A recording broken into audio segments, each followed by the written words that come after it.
Okay. Welcome. Hello. Welcome. That was the most awkward welcome.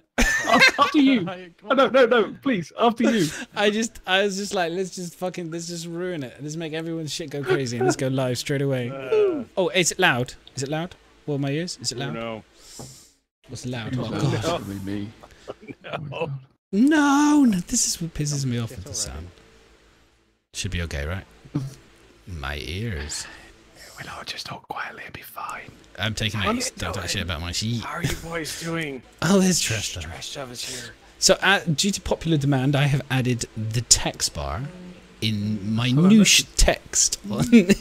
I'm just checking the text. Is that readable for people if they make it big on their TV? Is that okay? I checked it on mine, so people.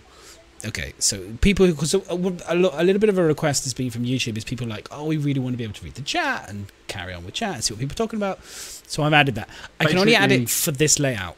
For the when we do the video page, yeah, I have to rejigger things around. I will be redoing a bit of rejig around some of the layouts and stuff. Bit of a jiggle, big of a jiggle. ASMR podcast. YouTube demanded that they saw chat rather than us, because we're not that entertaining. They wanted to see what chat was saying, basically. Oh, hold on. Did you hold on? Just tell me if anyone's super loud, and then let me know. But it works. Like, how come it works on his channel? Is what? Stats. Oh, don't you fucking dare! Oh, that was a car crash. That was a car crash. Noodle's super quiet. Is it okay? Let me see if I can turn Noodle up, because Noodle always has. Hang on, I can turn myself up. There we go. Sorry, I had you down just a little bit. I think you were super loud to me the other day, so I just turned you down. You're back up. Noodle is super. I'm always up. Right. Okay. So this was the pretty smooth introduction. Woo! After last week's shenanigans, anything can go anywhere. It's just crazy. This is what happens when CRG don't give us enough information. Shit like this happens. Oh my God. I don't even know what's happened this week. I wanted to have an intro with HC. I really wanted to do a HCVertigo introduction of him selling something at the beginning. I wanted to do a commercial. I really wanted to. Buy this HC lip balm. So if people weren't here, watch last week's. It was freaking hilarious. I'm getting a little bit of feedback, by the way, off from someone's microphone. Sorry, that's me. From okay. I'll fix it. I'm deaf. It's okay. And so HCVertigo's lip balm and butthole cream. It's still on my list of things. I'd love to do it. I'd love to do it. So lip balm and anal cream, all in the same. There you go. And gun lubricant. All doing the same. There's some moments, there's some podcasts which are just downright silly and fun, and just I really enjoyed last week. It was guaranteed to contain at least 10% Star Citizen. That is our pledge to our community. I watched Altered Carbon. I think there's a guy selling sweets to kids. He's like 0.3% real fruit inside. I was like, that is literally our podcast. 0.3% official information. The rest is just chemicals and imagination. What other bullshit we can shove into there. I'll have you know that everything I say is factual because I work for CIG. I'm Noodle CIG, obviously. No, you can keep that. You can keep that shit for Captain's Table. That shit's not on. That could be on Captain's Table. They say that like every week. That's not. We are 100% unofficial. No questions about that. Okay. No, what you're trying to say is you're edgy. You're an edgelord. That's what you're trying to say, isn't it? Edgy asylum people. So, question. Let's go around the table. We'll do a usual introduction. How's everyone been? What you been up to? I know that 3 of us were all involved on something on Saturday, which was very fun. Miz, unfortunately, I don't know what you were doing. He doesn't actually play Star Citizen. Missed out big time, but the 3 of us here did actually.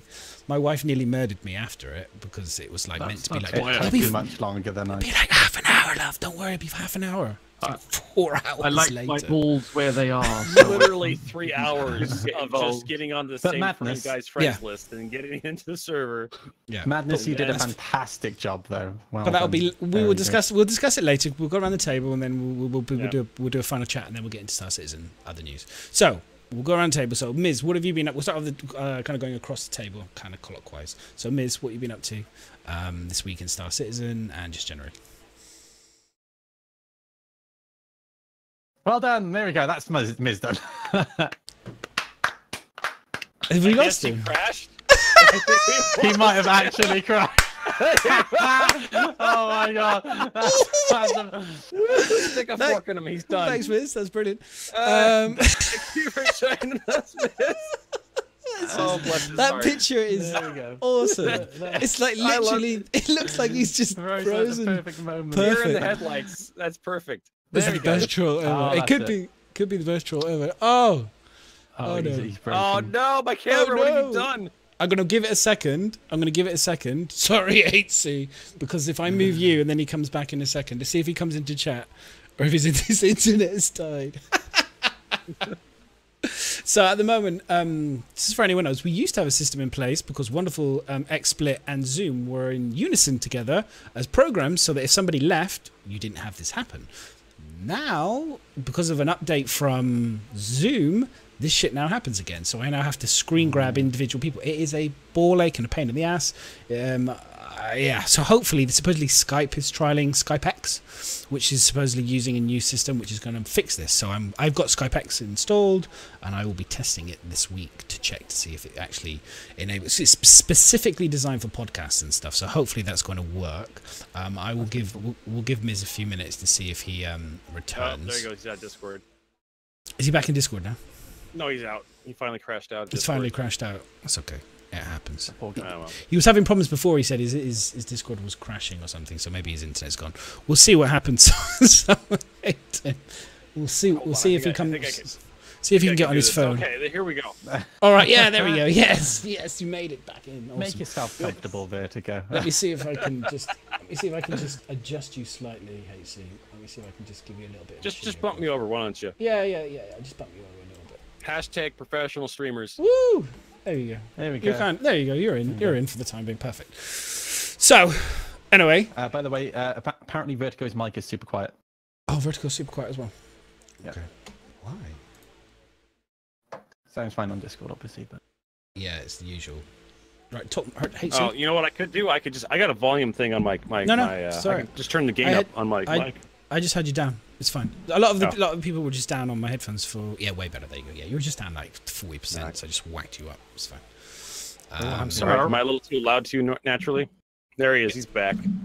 Is he back? My internet decided to do a shit on itself. well done. I mean, we did enjoy the look on your face as you crashed. It was just like everyone else was frozen, but I was still moving. I was like, "This is weird."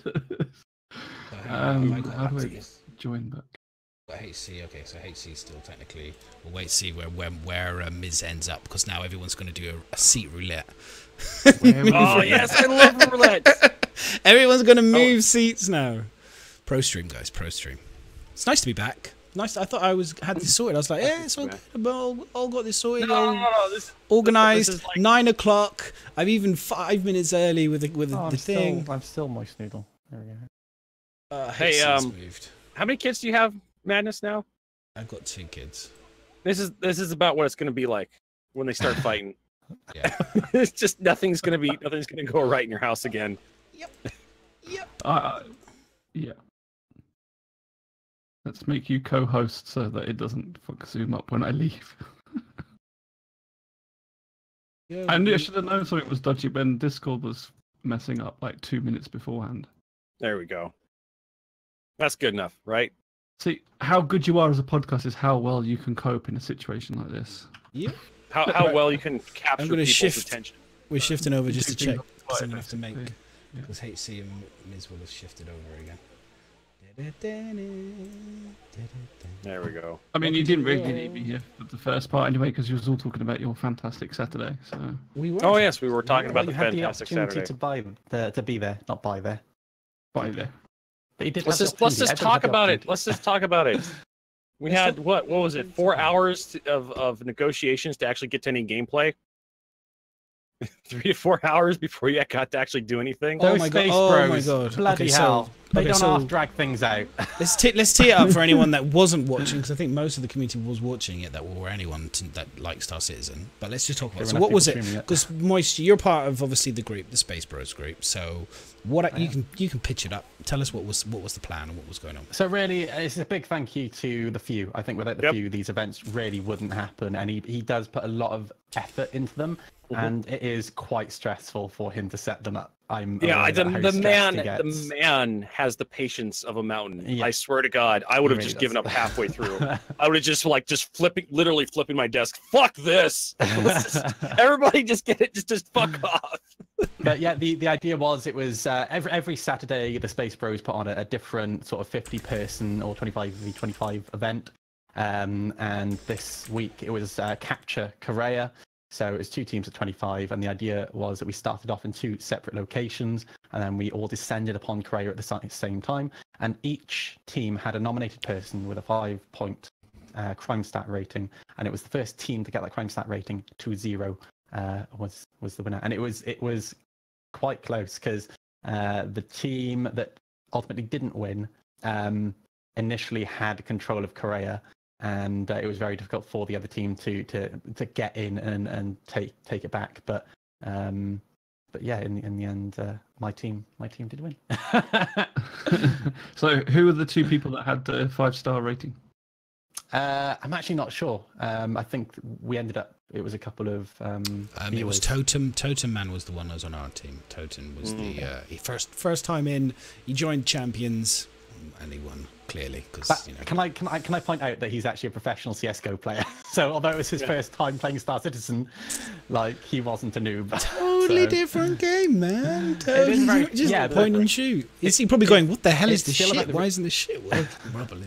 But I have the reflexes of a turtle, so it's like he's still gonna have better reflexes and can be better at spotting things. Like I'm a slug. I just stand there and die. So there we go. Polysapien was on the nominated person. Polysapien was on yours. Yeah, I think they both did an excellent job, for what I understand, in terms of trying their best to stay alive. It was just the slackers around them. From the winning team's point of view, when we did manage to take control of Korea, I think we had quite a few ex-military people in our team, actually, because it was once we were inside, it was very well organized. We were actually patrolling. And it was, I mean, the thing I know from, because I wasn't obviously in the sky, because I had no armor, I only had spandex on, so I was like, there's no way. Oh yeah, a lot of people have that problem. There's no way I'm going in. So I was like, I'll have a gun just in case they need someone to go in on troops, or if I get killed or whatever, and I can, or eject, I can jump in and try and help a little bit before I die. But I had nothing on, so I was in the air. And the one thing I know from flying with the guys that I've flown with, the most important thing for when you're a combat team is your spotter or your caller or whatever you want to call them, the person that calls targets. And everyone needs to shut the fuck up and let that person call targets. And you need at least 2 people, because obviously if one person goes down, then the other person will take over to be able to keep the targets going. And we had that excellently. We had 2 really good. One guy, because we kept freezing. I don't know if anyone else was experiencing in the game, but I was freezing up for like minutes at a a because there was so much going on. People leaving the parties. Yeah, people freezing and dying. It was weird. Yeah.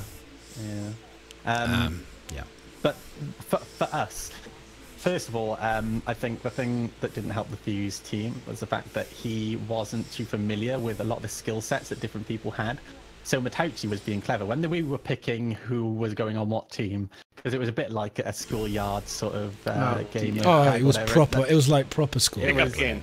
It was Red Rover send Vertigo on over, then you guys can have somebody. So it was really pointless me turning up, because I wouldn't have been picked anyway. Matauchi was coming every time it was our turn to pick. Matauchi would come down and say, "Guys, who should I pick next?" And because like I was like, "Oh, a little bit madness," because he was BritainCon dogfighting champion like year before last. And then I was like biomechanical, because he came 3rd this year in the dogfighting champion. So like we ended up, and that, like, our pilots were fantastic, because even when we managed to get inside Korea, it was very rare for the enemy team to actually get to the doors, because our team had were just doing such a great job of keeping them away from Korea in the first place. So, yeah, it was so good. They needed to try and form up in my mind, because we dominated the space effectively. They needed to try and really form up and come in as I think they tried it a few times, but they must have had problems because they needed to come in as a big group again to try and break through, and then try and drop party loads of people. That would be their only chance. But the problem was they just weren't getting through. We were just obliterating. We were always going for the cargo road. We knew the key targets. It was like we already knew, okay, this person comes in, we go kill him first. We choose this person, then we kill him. And so it was like pick off the hard targets if you could.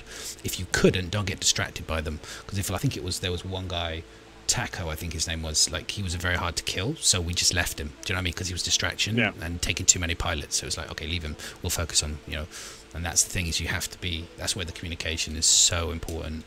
But Heavy Bob brought up a really good point. Our team would have dominated, I think, from the very get-go if it wasn't for the fact that we were all in the back of it, like all of the FPS people were all in the back of a Vanguard, and Senior Mukul was flying Vanguard, and we saw the doors open. It was so cool. The doors open, and he was like, go, go, go. And we all started piling out. And as we started piling out, everybody started dying one after the other. And so he started clipping through the ship. And then everybody died. All of the Marines died. It was funny. It definitely needs a lot of work still. Is it too loud? No worries, guys. My experience was the organizational phase, which legit took about 3 hours, and then we got to the point where I needed to go for a podcast, and it was just like, you really need to, if with the current setup they have with Star Citizen, which is unfortunate. I am more excited for server meshing now than I've ever been before. With the current way that we handle the persistent universe, you legit need to carve out 6 hours of your day just to be in this kind of event. Yeah, it's really difficult because obviously you have 2 teams of 25. The only way to get everybody into the same server is to put everybody into a team of 50. But then when you get everybody into the server as a team of 50, you then have to split them in half. But the problem with that then is that the team of people who leave that group can still see the icons of the people in the old group for quite a while afterwards. And then, okay, so here's the thing too. After you get everybody in the same server, that same server needs to have all the stores working. Yeah. And then that happened. And then the next server you join that has the working stores needs not to crash everybody.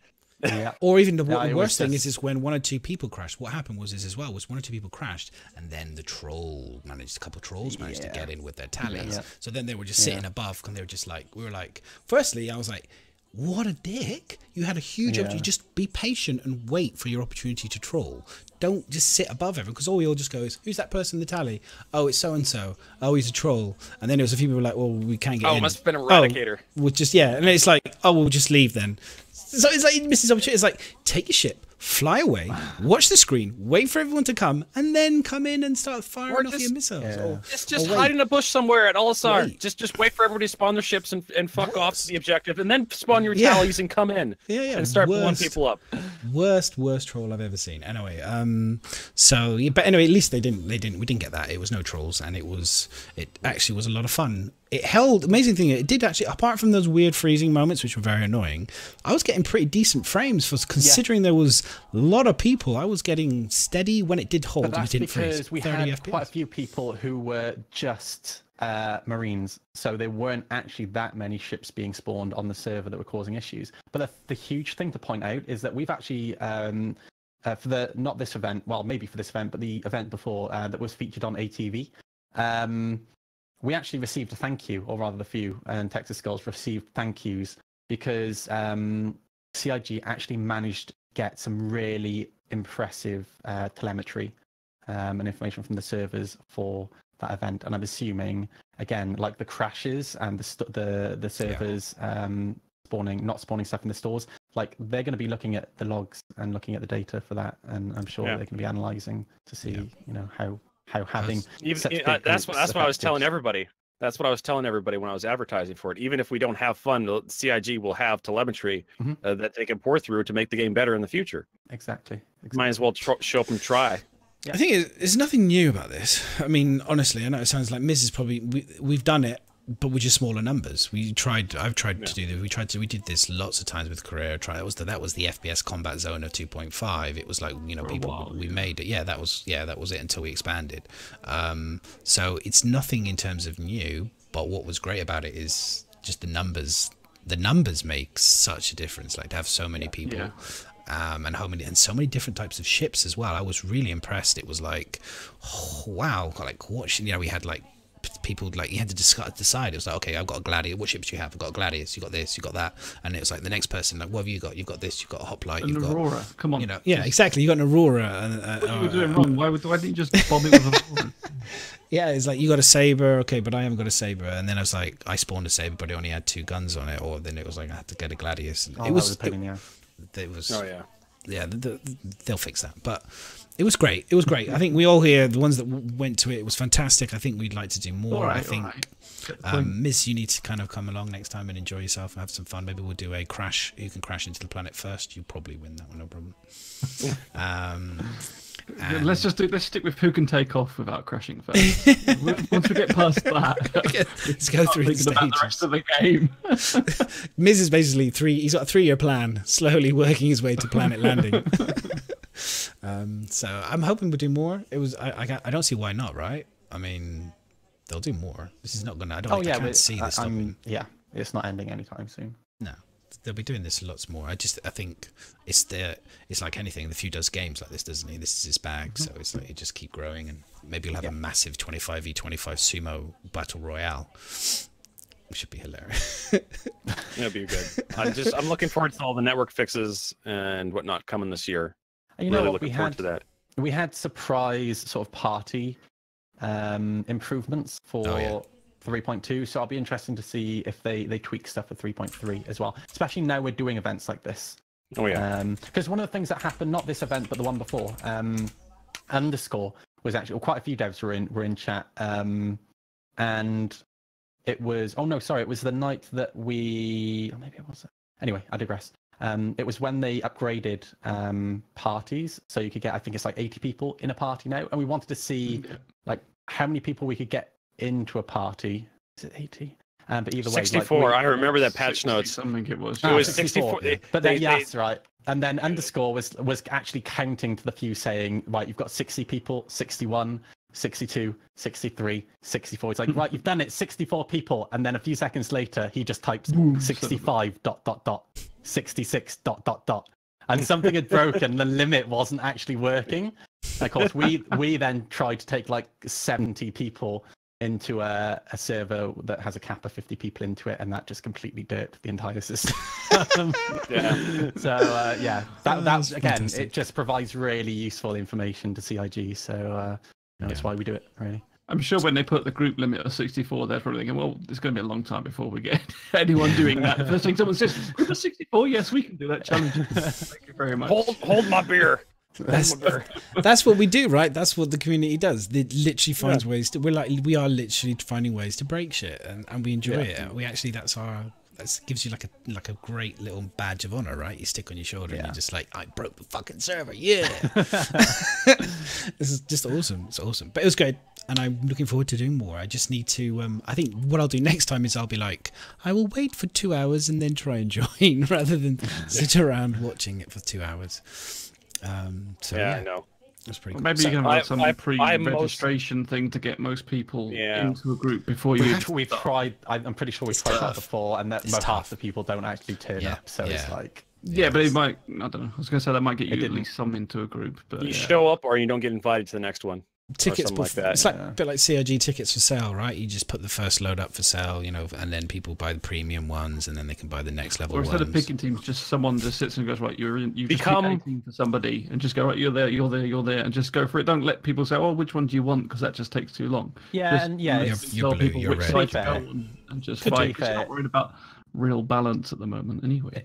It wouldn't have taken so long if we didn't run into the technical issues that we went into, and it'd be really nice if you could have 2 separate parties and then go in, like have a lobby, and for example go into Arena Commander or whatever, like as 2 separate teams. But you don't understand, lobbies, Star Citizen lobbies are a skill-based game. They are. Was that a joke? That's the new joke on my channel. Was that you trying to be funny? American joke again. Tumbleweed. Just going past the British, just like, oh my god. Get I back to have to get selling that for stuff. Des on my chat, but I'm going to need to get it for you as well now. It's just like tumbleweed button. It's just yeah. We'll make that happen. I think we need to get that happening. Almost, and we needed the yeah. Oh my god. Okay. So Miz, because we want to bring you in because obviously we've been chatting away and going all excited like little schoolgirls. What have you been playing? Any Star Citizen? No. Why do we have him on the And podcast? Here's the question. Why? Time, because I've been doing a lot of other things, so just not had time to do it. And also, I did mention, I don't know if it was to Toby or I think it might have been to Toby, but I got to set up my hotess. It might have been Mac actually. And every time I think about all the buttons and the controllers and setting up all the freaking stuff, I just think I haven't got time to set it up. And so I don't end up doing it. But it's not actually the fault of the servers or anything at the moment. It's just literally like having the time to sit there. And because like I said before with my order and everything else I was doing, so it's kind of the same with the controls. I have to sit down and sit, right, what the hell does all these buttons do and how do I map them to my my hotess? That's actually a big complaint I get from a lot of people who I asked to want to play with me. And they're like, well, you know, I got all these buttons and the joysticks and sometimes they just play mouse and keyboard and they're like, they complain about how awful it is. And I'm just like, yeah. I wonder.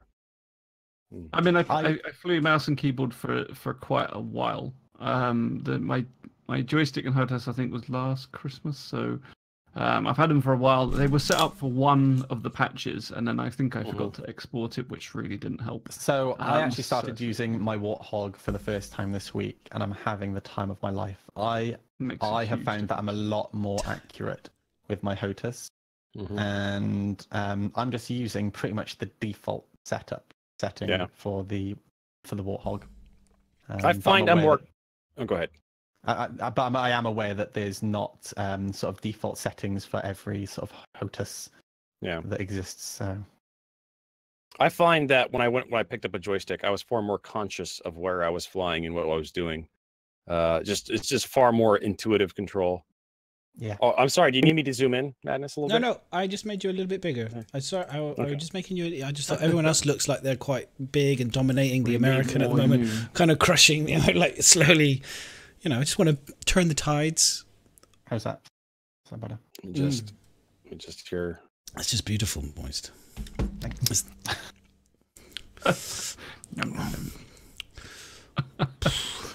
I was getting flashbacks of some dreams I had the other day, moist. Then come back. There we go. Oh dear God. What is happening to this podcast? So anyway, so I mean that's the main reason I haven't tried. Oh man, to be honest, because there's a few things. Because there's a lot now. Because I've had quite a big gap between the last time I actually played Star Citizen. So I know there's been obviously a lot of complaining about the combat and stuff still. But like I said, I crashed enough as it is, so it doesn't make too much of a difference. So there probably is plenty for me to do for a little while, like including like the new missions and everything else. So I just need to get my hotess sorted, to be honest, because I can't be bothered to play mouse and keyboard. And I keep changing the freaking controls. It's true. God, yes. That's true. That is true. It's very frustrating. They've been doing that for the last 2 years. They add new controls, and they don't like for example, the mining controls. Okay, where is toggle mining mode? It's not under the mining key bindings. But that's what I mean. It's like just to even sit there and look at it. So, like, what do I actually need to bind? And then once you've worked out, it's like, where are they and everything else? Where is the key? Where is the setting for it? It's just like, oh my God. Some of this stuff is just literally patched together. It's not changed. I don't expect this. I expect them to be constantly fiddling with the key because they've got lots of new. Think about how many new potential game mechanics have still got to come. There's a whole other plethora of game mechanics to come in, which are going to require a whole set of key bindings. Like I'm going to need probably a manual about this thick to probably go through and just be like, or someone's going to have to make me a manual this thick because it's just like key binding setups for salvage, key binding setups for flying, key binding setups for hotess, key set bindings for land-based vehicles, key set bind-ups for picking up shit and doing stuff. It's got to be great. It's like this is a good link to something I actually put in the document. If you find it, it's the someone posted on Spectrum, I think it was, the Stream Deck icons and setup for for Star Citizen and linking the Elgato Stream Deck. And that looks pretty cool. So I'm still yet to set up my Stream Deck properly anyway. So that would be quite a good thing to set up. Just set some time aside, set up my HOTAS, and then set up that as well, because it looks like you will be able to. Because like the beauty with the Stream Deck is you can change the screen and swap over depending on what you're doing. So you'll be able to have like presets. So if you're going mining, you can bring the mining board up and then have a look at the buttons that are free for mining. If you're doing FPS, you can sort of change it to that. And then I think you can even someone set it up so you can change your shields and everything else. So can I got it. Can I do something real quick? Can we talk about key bindings and the insanity? There actually is a bug with key bindings. I cannot preview an item if I want to show off something to like a user in my viewer in my chat, and they're like, hey, try on that flight suit. I have to kill myself if I try on the flight suit to get out of the preview menu. Because there is a normally the default is the same as use, like with your inner thought, the F key. But if you did what I did to rebind all your keys, which is clear all keybinds, there is a second unadvertised keybind for getting out of that preview menu that is bound to F. And when you clear all your keybinds, you clear that hidden value, near as I can tell. It's a theory I have. So anytime I go to try on a flight suit or a piece of clothing, or if I inspect a gun on the rack, I can't put it down. I can't get out of that. I have to commit suicide. Just say inspect a rack. Inspect. Yes. Oh. Okay. Fair enough. Fair enough. But this this is cool. I mean, like, it's very clever. It's very intuitive. That's the word I was looking for. The ingenuity is very good, but the intuitiveness of it is very good. It's clever. A mesh pastiche of intuitive. Making up shit now. It's cool. I mean, I've always, the thing for me is like the Stream Deck. I've got it, and I think a few of us here have we all got it? I know Moist has got it. I know Miz has got it. I've got it. I don't know if HC, if you've got one. Definitely something to think about at some point if you haven't. Very useful. Wait till it's on sale for like Amazon Prime or whatever they do, one of those electronic days or something. If you can afford it, it's good. But it's not a necessity, but it's helpful. But yeah, I like the idea because I want to use it for other things like Illustrator or Adobe stuff. So it's very, very, very clever. I mean, that's what's good. It's expensive. It's like 90. Well, I got it for an offer about 90 odd quid for it, and it's only a small little touchscreen thing. But the stuff you can do with it is loads of stuff. Yeah. And it's not just for streaming. You know, you can use it for, like you just said, Photoshop, Illustrator, and then like some people are doing here, using it for Star Citizen. I thought that was just was a good program. You can also, remember the original Doom when you could pay the lady to flash her boobies? You can get a little gif of that. So when you press the button, right, she flashes her boobies. Great. That is what I've been missing in my life. I just realized. and there was an interesting bug with that, by the way. Duke Nukem 3D, if you actually enabled parental controls, but if you knew where the ladies with the boobies were, you could walk up to them, press the use key. Yes, and they would still they would pop back in because it only removed them for the first part for the idle animation, but the booby flash animation they'd pop back in. So even if you had the parental controls on, you can still see boobies. Life hacks for when you're a kid. I want to see Duke Nukem the days of the internet. We still haven't left the we haven't left biology 101. We're still stuck in that class. Oh my god. So that's the reason, Miz. Like, how about you two guys? HC, how have you found, like, apart from obviously the Saturday thing, have you found this week in terms of Star Citizen? Have you noticed anything? Anything good, bad, ugly, all that stuff? Oh, there's tons of stuff to talk about. We have it all in the document too. Well, that's the stuff we talk about, but in terms of just your experience generally. Oh, my experience. This week, if there any highlights of you personally, like, we'll talk about the document and we'll go for everything, but just like, like I said, it's all in the document. You guys pretty much got it all there, but I'm really excited that they did the shipyard post on the medic mechanic, because I kind of want to be the guy that runs around and shoots the dudes on the ground, and that how you're going to heal yourself, how you're going to recover from injuries, how other people are going to recover from injuries. That really is going to affect large scale engagements, the MMO. The massive part, the massive multiplayer. Yeah. You want to have a large engagement. How is that going to go down? How does Chris Roberts intend that to work? Well, they got the stuff of the spaceman. So I was meaning more HC rather than going into this. I was meaning we'll talk about this specifically, but I was meaning if there's anything like kind of this week in terms of like you just wanted to share with us, like individually. Have you been griefing? Yes, I've been griefing people. People have been griefing me. Stream sniping, getting a little bored of the PTU. Yeah, you know that's it's just been the same stuff. Yeah, over and over again. But we got a new patch coming up. Yeah.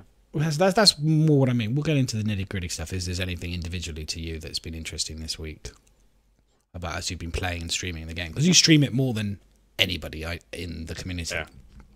You have 3-hour breaks in between your streaming of stuff. I know. Matachi was giving me shit earlier about not having any stamina, and it's just like it's 11 to 12 hours for me. I think what you should do is just do 24 complete hour streams like every day. So just constantly stream, and then for your 3-hour breaks, get one of those like go on a moon because people said they were going to do this anyway and walk around the moon. Just go on the moon. Just shove a screwdriver on the W put key. Something on your forward key, and then even screen capture or put a GIF of your face doing, so it looks like you're there.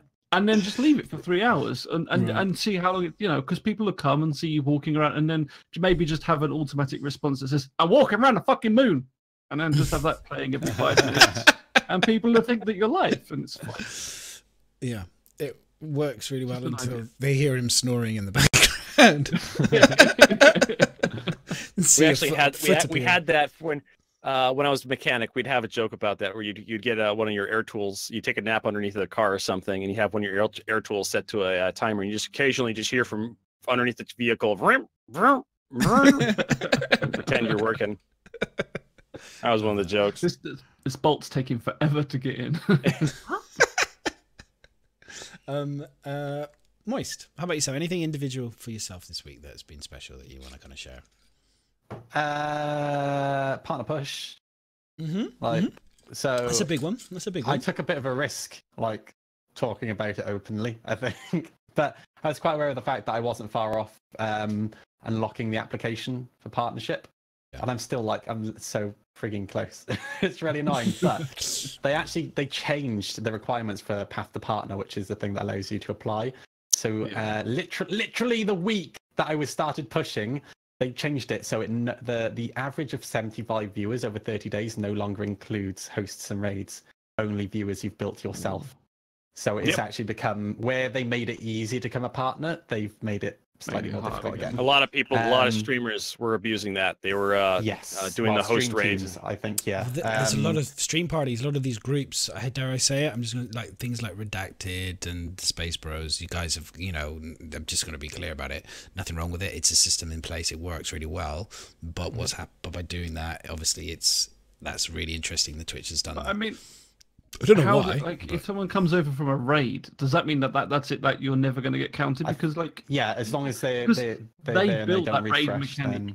They built that raid mechanic into the fucking Twitch so that you can send people over easier. They literally did that, so you can. And if you've got people that support certain streamers, like just because you go over on a raid doesn't make your viewership any less. If you're going to sit there and watch, I think if they stay, it's okay. It counts, if they stay, if they stay, I think it counts. I think it stays. I think it counts. That's what WTFO said. I don't know that, do you? He said I'm not so sure because looking at my stats, I'm not quite sure if that's the case. Interesting. Yeah, because at the moment, I have like 5 days worth of streams that once I'm like at the beginning of the 30-day period. So I'm just looking at it now. At the beginning of the 30-day period, and once they've gone, it should bring because they were crap streams, it should bring my average up. If it doesn't, then that's a clear sign, I think, that the hosts and raids don't actually. Well, Heavy Bob says if they stay, it doesn't count either. So it clearly doesn't count. I don't think so. It just seems really dumb. Like I'm with Miz on this one. That does seem dumb. If they stay, then I guess they don't want to do it because bots can linger, can't they? They just hang around, and that's probably the main problem. It's probably the. But this is Twitch. They put the accelerated path before they had this accelerated path to partnership. It was.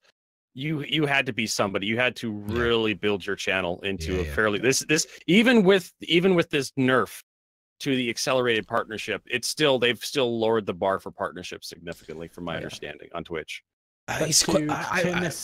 Yeah, just because I know you were going to say something. I was just going to say what I have thought about this though is that I don't know if anyone else has noticed this, but I've definitely noticed this, is that when a streamer within this community or other communities generally, there's a real energy and effort to get to partnership. You hit partnership, and the number of people I've seen streamers who suddenly just have like a tail off. They maybe start doing other things, they start streaming other games, they maybe take a break for a period of time, they maybe even stream. It's almost like that goal of hitting it is achieved, and then there's nothing else after it. I think you're right. I think like right now, like I'm last week, right, between streaming, because I'm when I say work now, I'm generalizing, okay, but between my actual full-time job and streaming, I worked 90 hours last week. Right, that's how much I'm pushing at the moment. And of course, like if that's not something that you're gonna. If I manage to maintain it. I'm not like if I manage to unlock partnership and I do get partnership, I'm not gonna be able to maintain that like constantly. But to put a positive swing on this swing. I like to swing. Sorry. There's like my stats have really grown over the last 2 weeks. They've pretty much doubled, maybe tripled. It's been insane, and every stream, my average viewership has been consistent over the last couple of weeks. And I'm seeing a lot of new faces now in my channel who, you know, I don't recognize those people, even from like other streams. Yeah. I'm seeing a lot of new faces. That's good. And that's really good. I kind of feel like where there is a big pool of people who tend to bounce from stream to stream.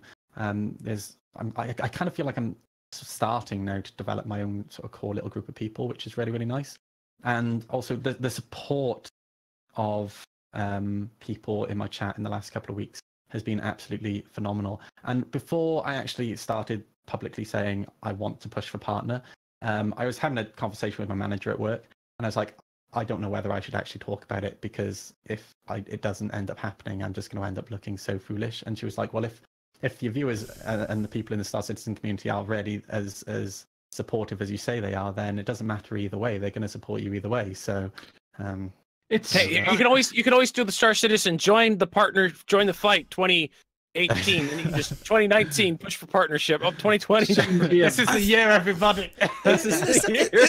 As long as you're not in Germany. As long as you're not in Germany, because if you're in Germany and you said it was coming soon, you'd be in trouble. You would be in big trouble. You have to set a date, a specific date when you're going to be partnered. But I think you should be honest. I think the reality, I think if you're honest and you share with the community and you tell people, like, you know, this is what I want to do, this is my dreams. I know HC, you have the similar goal. You want to reach partnership. You're putting all these hours in. You're building steadily. You're building growth. Everyone's got a different situation in terms of how they can do it. Some people have shit tons of money that they can throw at it. Good for them. They're in a privileged position. They can do it, and that sometimes works. Doesn't always work. It's not a guarantee. Your content still has to be good. If your content's good and you're just giving lots of money away, you just become very poor very quickly, and everyone then fucks off once the money's gone. But yeah, you got to, you know, have the content. You're doing it that way. Other people do it different ways. You want that. You telling people that. It's important. Moist, you tell people what you want. It's good. I don't see the problem. There's nothing bad in it. It's good to have ambitions. It's good. Yeah. It's good to have an ambition, set a goal for yourself. Something to give you to something to struggle towards. Something to put your energy towards. There's a lot of people out there who are listless and just drift through life aimless. And they don't know nothing. They don't know what they want to do. They're waiting for someone to tell them to do something. So I think having ambition goals is perfectly all right. 100%. I always think you have to kind of balance between, we're all guilty of this, every single person here has done this, there's lip service and there's reality. Lip service is the people that say they want to be partnered but never do fuck all.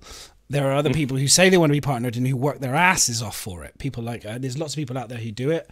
I don't need to say the names, because the ones who are partnered are the ones generally 100% I would say have done that, worked their asses off for it. So, and make it happen. I'm a firm believer that the universe has a weird way of conspiring to make what you want happen, because you make it happen. To not say I'm just a little sour over Twitch moving the goalpost here, though, that's but again, I think it actually benefits you more in a way, because you're not building. I mean, not all, but it just benefits you. You're not. Well, there's been streamers in this community that have gotten partnered long time ago under the old rules. Now I'm looking. If I want to, now I have to push a little bit harder. Yes, that's kind of like some people got in on a little bit easier of a ride. Yeah. But again, it's one of those. It's like It's like anything, isn't it? It's like the streamers. I mean, I know this is turning into a bit of a streamer conversation, guys, rather than a podcast, but we are just a podcast and Star Citizen. 10% Star Citizen. That we said. Yeah. So guaranteed to carry 10%. What and there's a lot of people who complain about, the titty streamers. All these people say, oh, if I had boobs, I'd get people. It's like, no, you wouldn't necessarily get boobs, because I've seen people who are blokes who've made boobs and they still don't get anyone. So it's your content that ultimately drives people, how good you are, if you're entertaining, interesting, it's all that shit that gets people interested. So I think you're doing it the right way, because you're building it the way I would build my stream, which is just getting that core base of people that like you and like your content, like what you stand for. I know Moist has been doing it that way as well, and I'm all for it. So good luck, definitely, for both of you. 100%. And I would say, in terms of moving the goalpost, it is a little bit frustrating, but at the same time, when you make partnership, at least you know that you have that core group of people there. I have seen a lot of people become partners, right? And I see a lot of Twitch partners who, whenever I look at their channels, they have like 30 people watching. And again, it's not about the amount of people that are watching necessarily. Everybody, I think, who's here knows that I actually turn off my viewer figures when I'm streaming. But yeah, I ignore my viewer count as well. Yeah, but I pay attention to the viewers in my chat. But it's like Madness says, when people make that big push and then they just kind of almost, once they make the partner, they kind of forget about they're supposed to be providing decent content. And there's the other, if you're part of a stream team with the old system, it was very easy for a stream team to make somebody a partner. At least that you've kind of earned it and you've worked for it yourself. Yeah, it's a little bit. I'm interested to see how. Again, this is the last bit. I'll talk about this myself. How that's going to affect the dynamics of stream teams. In terms of it'd be interesting to see if that was all that people were doing, to see if things fracture up and people go off to do different things because they're like, well, actually, this isn't going to work for me anymore. I need to focus still on myself. It still won't take a difference. Like, having a stream team is still going to help, and having them send viewers your way is still going to help. Just because that raid itself doesn't allow you to get count to your figures. It's still people that are viewing your channel that they may come on their own accord. So you still have to woo them. You woo them to become your regular viewers. You put your foot down. You put your best foot forward. A stream team can help you as long as you're not the first person on in the day. Well, yeah, but then that's no different to if you're not in the stream team, though. Because you're just going to be on the outside. But yeah, I know that's like the Iditarod. There was actually an old movie about the Iditarod.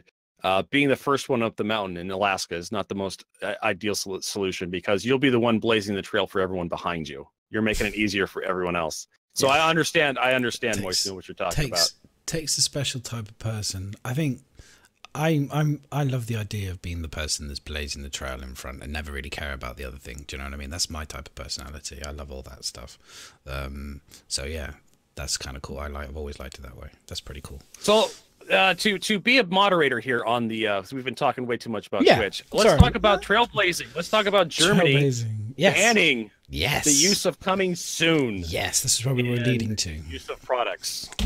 Okay, so from who dropped this in the document? Because this was it you, Miz, or who dropped this in? Yeah. Go for it, Miz. Yep. Take the lead. Give us the damn. Oh, I didn't realize that was going to be me taking the lead. Yes. So basically, Germany have put a ban on that you can no longer, companies can no longer have vague dates like coming soon, shipping soon, that sort of thing. So they have to now give a legitimate, exact, precise date on when the thing is supposed to be released.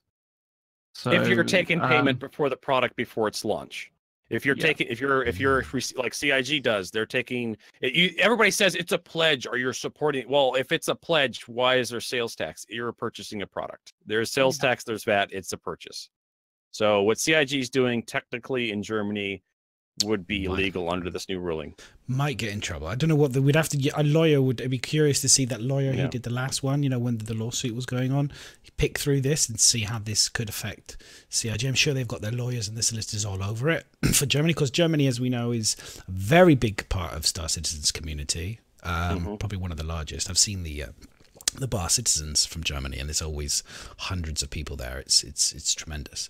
So now the little about. caveat here is the delivery of the product. You could technically consider Star Citizen delivered with the live environment we currently have, and if you pledge for a ship and it's in the game, technically would that be delivered? Question mark. Like I said, we're not lawyers, but we play one on the internet. No, but it's the delivery of the product, which the product hasn't been delivered because it's still got a release date. Everybody, there is no release date for Star Citizen, and there's no release date for Squadron 42. So even if you can get your hands on part of it now, that doesn't mean it's delivered because it's not the full game. You're just playing a demo of it or whatever. That's still not. There's no way that can be counted as delivered. They may well be able to get lawyers to try and find loopholes in it, which maybe that's what they're doing at the moment. Because I don't know when this comes into force and what exactly how much it will affect Star Citizen, but obviously having a big part of their company within Frankfurt and within Germany, that's got to affect them. Plus the fact that, as I was talking to Asnel quite a lot about this as well, and it's the knock-on effect, because once one country in the EU's got it, then it generally gets spread across the EU at least, and then once you've got that, then it gets taken up in other countries as well. So this is like just a knock-on effect of that as well. And it's Star Citizen that will get affected. Obviously, it's other pre-ordered games and things like that as well. One of the well, I'm just reading the text of the article here. One of the big loopholes I see is vague dates. Well, just don't give a date. No date, no vagueness, nothing. You're fine. Then you can pre-sell all your stuff. It'll just say, well, when's the release date? It's banning coming soon. So that's you just don't say it's coming soon. You just don't say coming soon. You just don't say anything. That's just no. You can't say that. This is the product I've got. What about it? Nothing. This is just a product that's been worked on. It's still the argument I think CIG would put forward is that Star Citizen is out. That's all they would do. That's that. Yeah. They just or you could just do the. They can't do that when they're still saying that it's not out though. You can't. But what else are they going to do? Right. The choice is they either just say it's out or they get banned from selling in Germany. Well, they put the ridiculous release date on it, which they won't July do because July 31st, 2030. Like the media backlash of that would be much worse, I think, rather than just saying it's out. I just think that this is the funniest. You think if they now said this is released, because that would have to say they've released Squadron 42 as well. Or it's playable. It's about the wording they would use. It's about the wording they would use. They would say Squadron 42. I'm pretty sure. Squadron 42 would definitely be a big problem. Because, and they're selling it or anything, so they would have to stop selling it, or they'd have to give us a release date in Germany. So could they keep changing the release date? No, it's not allowed to change it as well. That's what it says, and you've got to hit the. Basically, if they miss that release date, then it's people that if they release it after that date, you can have a refund or whatever because you can refuse. You can refuse to receive the product after that release date, and you're up for a full refund. Mm-hmm. Which is kind of interesting because on the lawsuit that obviously came out for the guy that obviously was waiting so long, and it was like wanted to refund. And this would affect pre-sales also. Not just Star Citizen, but also pre-sales of other video games. Pre-orders and whatnot for games yet to be released. Yeah, no, it's a big. If they miss any dates and stuff, it's. I mean, yeah, tough on them. They got to get the shit together. Is it a bad thing? Is it done by people that don't understand the gaming world? We don't know. It might not even affect them. So until they say something, I wouldn't. Not just CIG, but it can affect other games as well because people, like Wes just said, then they could say, right, it's out now, which means you could potentially have all these pre-orders that put a release date, and now instead of pushing it back like they used to, they just push it out. They'll release it, and you'll be going, oh, this is buggy as shit, and you'll be like, well, there we are. That's the rules that we've got in Germany. Or I suppose they could specifically release it just in Germany.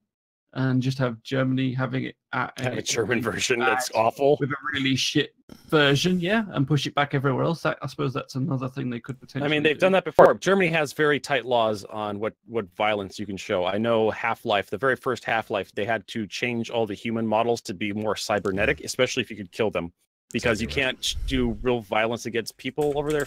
I'm not too familiar with the law, but I know they have to change certain versions.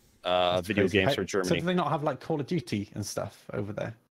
I'm not entirely sure if it's legal to own a version of Call of Duty. I know they had to change Wolfenstein, the newer versions of the Wolfenstein, to remove a lot of the Nazi symbology because that stuff's illegal in Germany. Yeah. Thank you for the raid, Mitachi, by the way. Appreciate it, dude. I mean, obviously, I don't know the wording and the ins and out of it. It's just something that Star Citizen will have to look into, and it may well be possible that they can say they delivered an alpha build, which counts as a product, and therefore it still counts. I don't know. That may be something they are able to do. Another $10, and we'll get you the beta build released in December 22nd. Oh my god. I think they should just announce a release date for 2942, just as a joke. I mean, it's so fucking far away that media couldn't take it serious anyway. Yeah. So just put release date 2942, December 22nd, 2942 or something. It does say they can release it earlier. So yeah, no, I agree completely. I would just do that. That would be the easiest way to do it. Just say fuck it. We'll just put a massive end date on it. You know, could they change it to TBD, is it? Whatever they do, to be decided. To be determined. No, that's vague. Determined. It would just be still vague. Still vague. I can do that. Like if they set a ridiculously long, they actually have a precise date. Yeah, just do that then. 2049. It's in beta until Doomsday. When's the Doomsday clock? Do the same date as the Doomsday clock. 2949. 2949. That's like 900 years to get it out. It's fine. Yeah, I doubt it's even out then. But it is interesting how like laws, like we don't think like there's there's this whole lawsuit again, the European thingy being tried to put through Article 13, I think it was, and 11 terrible laws for the internet that they were just vague as shit, so they could clamp down and get like super all the usual old crony companies could start to take control of the internet again and make shit tons of money and control it again. It's just like fuck's sake.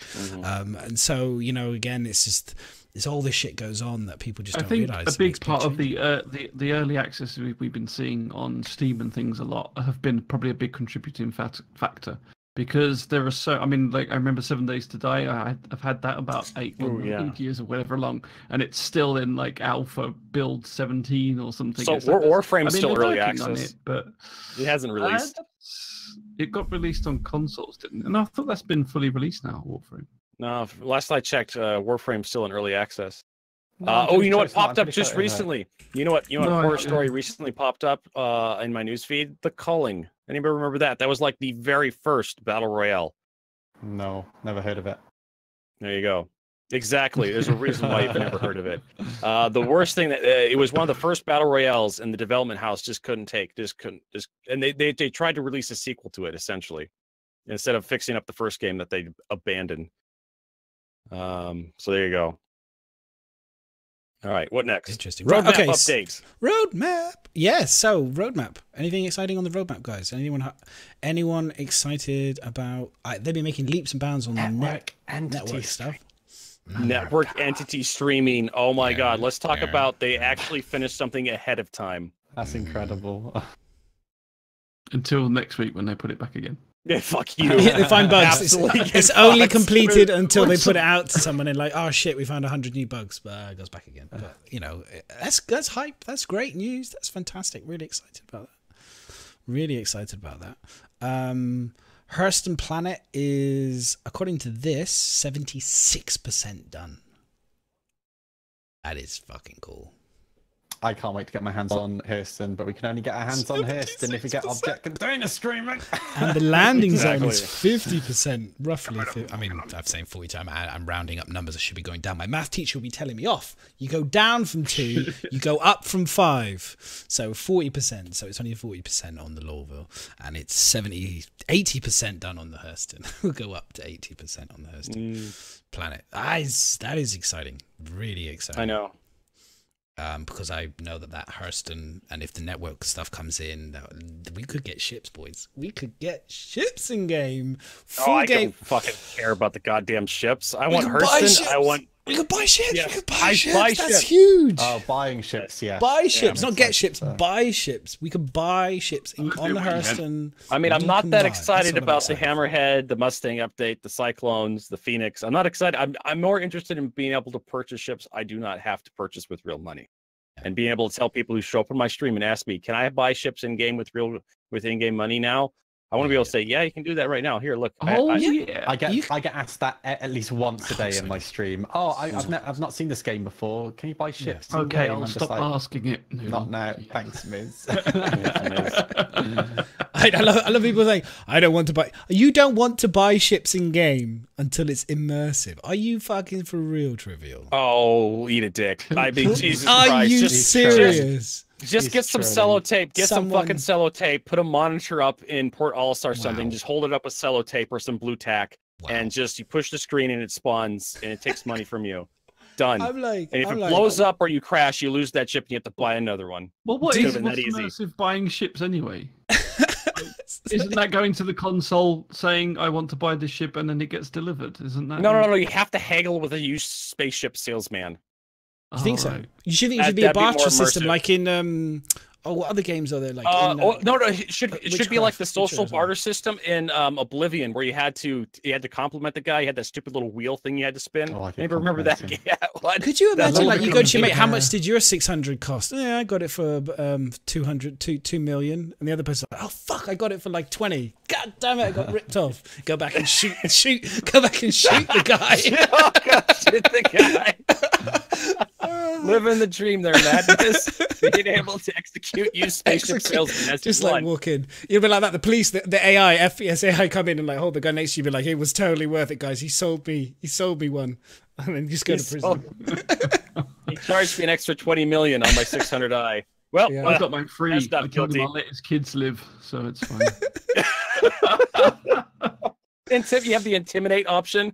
Like I can imagine like Chris Roberts having like keep Frosty intimidate. Oh my god, it would be. I kind of like the idea that if you were doing like kind of like a CD kind of Grimhexy type of purchase on like a kind of a stolen goods thing, there was like maybe a little fun little RP scenario there. The only problem is whenever you add these things, someone's got to do animations, someone's got to do story scripting, someone's got to make it a variety of it so that it's not just exactly the same thing repeats itself over and over again. It has to be true subsumption and it can change and flow. So it's a lot of work just to do something like that. So I'm sure they can do procedural intimidation.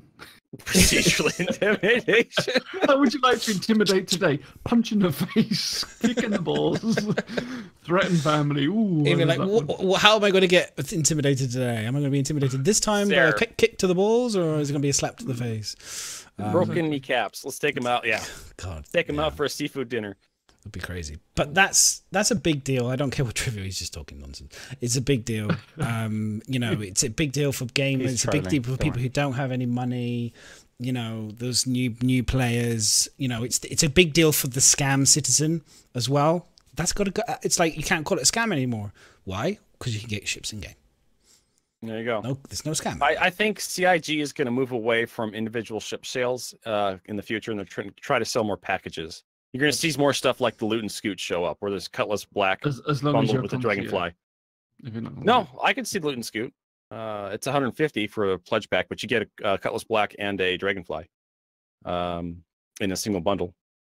I think that's what they're going to go for. Like and we've done the math. I suspect that it is going to be more cost effective to get a ship with real money than it will with in-game money. Cutlass Black will probably cost way more than the UEC.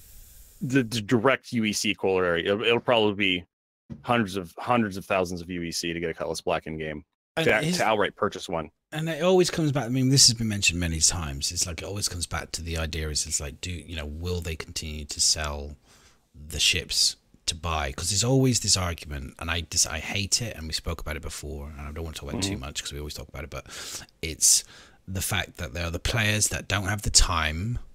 Tough shit, who don't have the time and who want to, buy the time back effectively to catch up. Well, I'm always like, because their mates managed to play. He's unemployed and he's able to go ahead because he's got 20 odd hours off. Always be playing for like 40 hours more than them. So they want to stay with their friends and catch up. And so rather than make new friends who are at the same level and who do this can only play the same amount of hours than them. No, I got to play with my friend who's able to play for 90 hours. So therefore they buy the ships. They buy the time effectively back. I wonder if CIG will continue to allow people to purchase ships. I think they will, because it's too good of a moneymaker. Even past release, even when we get past the concept ships, and I am convinced they can still sell concept ships past release. It's too good of a money maker. I really hope not, but I think you're right. I think it's probably going to happen. And Because, that's not me saying I want it to happen. I don't want it to happen, but I think it will. Because I think it's just a case for them. It's like other games are already doing it now. It's like it's nothing you can't earn in game. Like it would be a big thing if they sold it and you couldn't earn it in game. I don't think they'll go down that line. But ones that you can earn in game, it'll just be, look, you can still earn it in game, but we're going to sell it as well. I kind of agree with you, Madness, and I kind of disagree with you. On one hand, it's an MMO. You should be playing with people. On the other hand, people says there's going to be a lot of gameplay loops, which are going to be intended for the Mustang, to the Avenger, to the Cutlass Black. It's the growth players. People starting out with nothing and then they build up to something. That, in my mind, is more like a single player mindset, like the dreaded single player MMO where people just play by themselves. But you're right. There is something to be said about pushing out and trying to find people to play with. It's the grind. We just talk about it with Twitch. If you make things harder. Yeah. Well, the grind, whatever the words you want to use it, the journey, whatever. For me, it's the struggle. Life is about the struggle most of the time. If shit's too easy, people go crazy, and we've seen it all.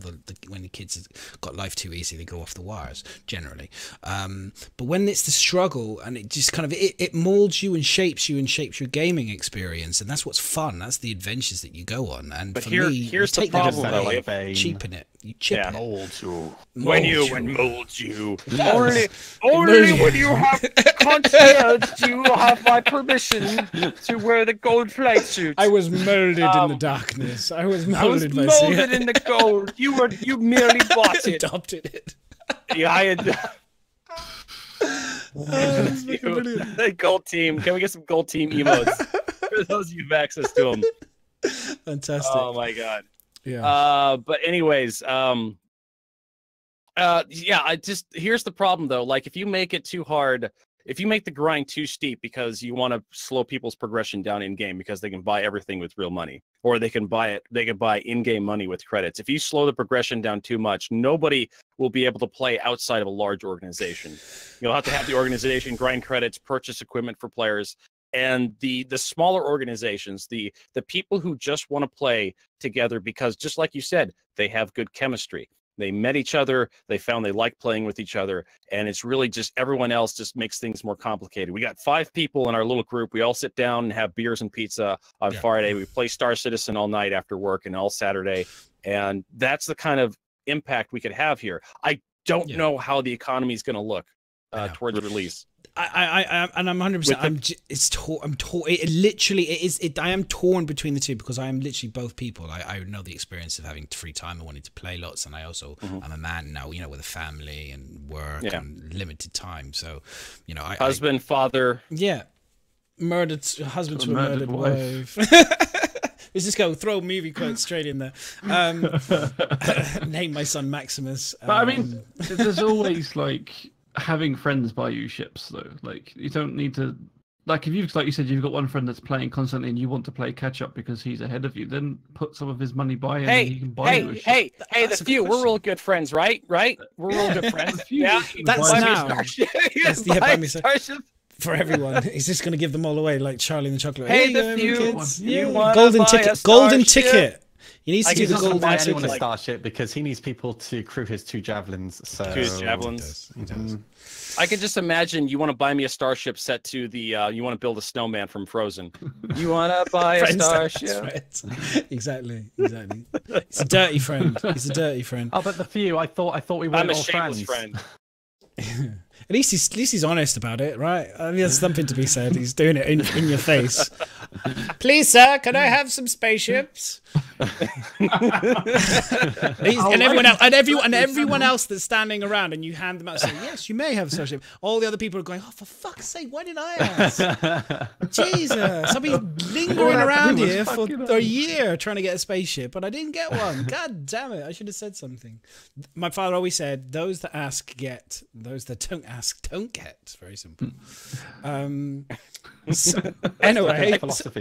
I promise to treat this one differently from the last one. I won't crash it into Cellum this time. I promise. I was having a hell of a morning, by the way. A little bit of digression. I was having a hell of a morning landing on Cellum. Okay, so it'll be different this coming stream. I swear. Were you taking landing tips from Miserable? That's probably what was the problem. Yes, I was. There was a bit in the ATV or RTV when he was saying about the damaged hangar door. Because of foul. I was thinking, oh, that's not about me. My signature. Oh my god, that is going to be. It's just Mrs. Hanger. Those dents are so fidelity. You can see dents within the dents. Yeah.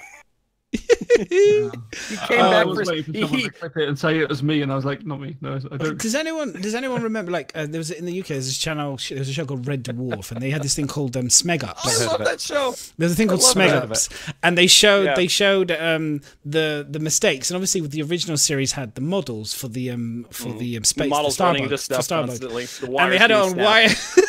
And it was coming out. It would always come out of the hangar, and it would like do some weird things and like explode, or the top would smash and crash and stuff. And I'm just like, Starbug, I believe it was called. It was Starbug. Starship. And that's the first. What was the first one called? The Green Hopper, wasn't it? It was the little blue hopper or whatever it was. That was the first one. Oh yeah, the blue hopper. Then it was Starbug. Anyway, but yeah, I was just thinking that when I saw that, I was like, that's genius. I was thinking that's fantastic. All the because they showed us before with the internal ones with them exploding, going outwards, and so I was like, again, it's just that little. I mean, I sometimes think, okay, let's get some of the other more important things in, but then I do see the little finite details, and I go, yeah, that's cool. That's really nice. I like that. Dents within dents. I wonder if you'll be able to dent, because they already show us the damage effects. You think they'll go into more denting of spaceships as well, so you'll get more physical dents on the outside. You're gonna have to change your name to something more appropriate. Maybe I'm thinking of something like from the Deus Ex series, like J.C. Denton. Oh my goodness. Tumbleweed. There it is again. Oh my goodness. It's just like, wow. Woo! Next up on the Asylum podcast, we have. We'll chat later about these, and you want to get partnership. We'll talk in private about the jokes. It's like, like in The Simpsons where he keeps phoning up the bar and giving him different names to read out. It'd be like that. I just have loads of different names revolving around Crash. It's just crazy. Mr. Too Much Crashing. Yeah, he's going to smell that. Be fine. Okay, so we've got West Sage's Carrick drone room. I watched delete, this. Please. It says don't delete, please. I deleted it. I think obviously I do. I've seen this. It's great, but it's literally watching just a little mouse moving around, moving green screen. Oh, someone's building a 3D model. Yeah. Yeah, it will be fantastic. A fan. Brilliant. I mean, it's fantastic. He's been featured by CRG a few times. He's been on here. He's been on the podcast. He's been on the podcast and he's been featured by CRG a few times. It's really good. I know you just can put the link in chat for people to watch if they want to. Yeah, it's speed up. You don't have to sit there and watch all of it, but it's really nice. It's also like if you're interested in that sort of thing, it's kind of seeing behind the scenes of how they would use like SketchUp and programs like that to build stuff. So yeah, it's really good. It is impressive if you're interested. He does it like it's so freaking easy as well. I know. It's like when you watch these pros. It's like watching Jay Lee doing his D&D character and doing his character Chef. What was his name? Disco Chef or whatever it was. It's just like so jealous. Disco Chef is not his D&D character. It's like when you watch the any like in the UK we had people like Tony Hart and I'm not going to name the other one because he's a pedo, but there's a few other famous ones. All the ones that I grew up ended up turning out to be dirty pervs, which is just so depressing. But the but it was always amazing. But really good artists is that one thing that is the ability to be able to, like, they do a little squiggle, and then all of a sudden in 5 seconds it's like, oh my god, that's a face. And like Jay Lee was like, just drew it, and then all of a sudden it's like, oh my god, it's like Disco's kind of. I was like, I wish I could do that. I mean, I can draw, but I can't do illustrations like that. I'm super jealous of people who can do it. Very, very talented. Oh, here we go. I don't want to see the drawings that you were doing as a child, Mandance, because I know exactly what they were like. Boobies. No, as a child, I think mine were mostly my BMX. Mostly my BMX. BMX with boobies. BMX. No. The most awesome thing ever. No, I was one of those kids. I can imagine this would be a manga or something. Like, just like my Japanese animes, my girlfriend's a BMX. I wasn't interested. Like, how did you know that was my favorite? I will talk about that story. I'll talk about that story another day. I will talk about that story. Let's face it, Madness was the guy that went around and drew penises everywhere. That was his. No, I swear, I was an angelic child. I was literally, there was nothing bad about me until I reached about 14, and then I started smoking and drinking. I refuse to believe it. I was a really good boy. I really was. Anyway, moving on. That's what your mama always told you. She always said I was a good, sweet child. Every time she came to the headmaster's office, he's a sweet child, really. He's a really good boy. Someone else must be making him do it. Yes. No, that's definitely not his penis. It's somebody else's. Oh my god! Wow. That's not his handwriting. I know it. I know what a drawn penis looks like. It's not his handwriting, but look at this picture. Look at this. Is a fabulous. I don't want to look at it. Okay. Look at it. Look at this picture. Not that picture that you're thinking about, but look at this picture. This is.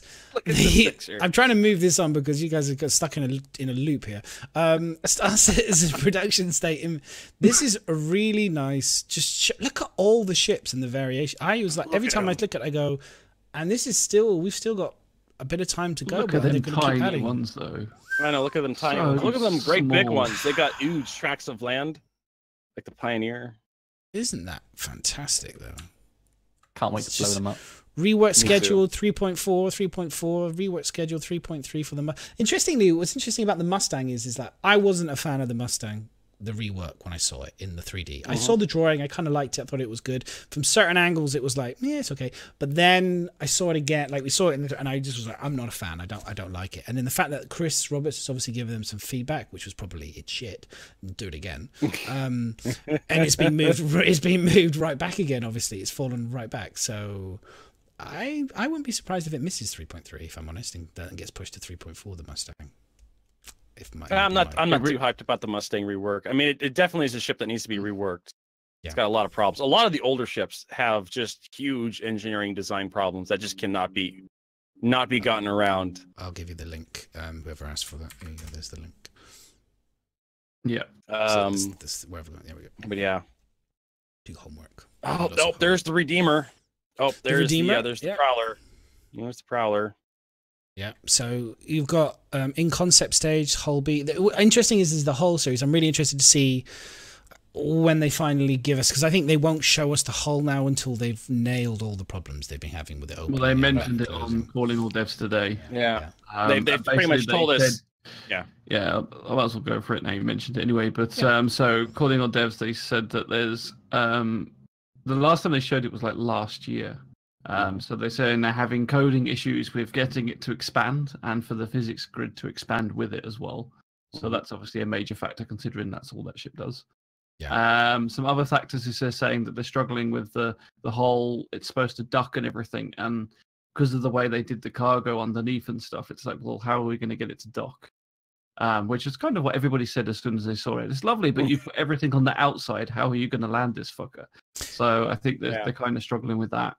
Well, it was docking, right? These things, and then they got rid of docking. It's going to be a dock ship. Then they got rid of the thing is, though, you only have one. You have no place you can dock any ships right now in the Persistent universe. None of the places have docking ports even modeled on them. Not even Olisar has a docking port, which looks like it'll go into the ASOP terminal room or the.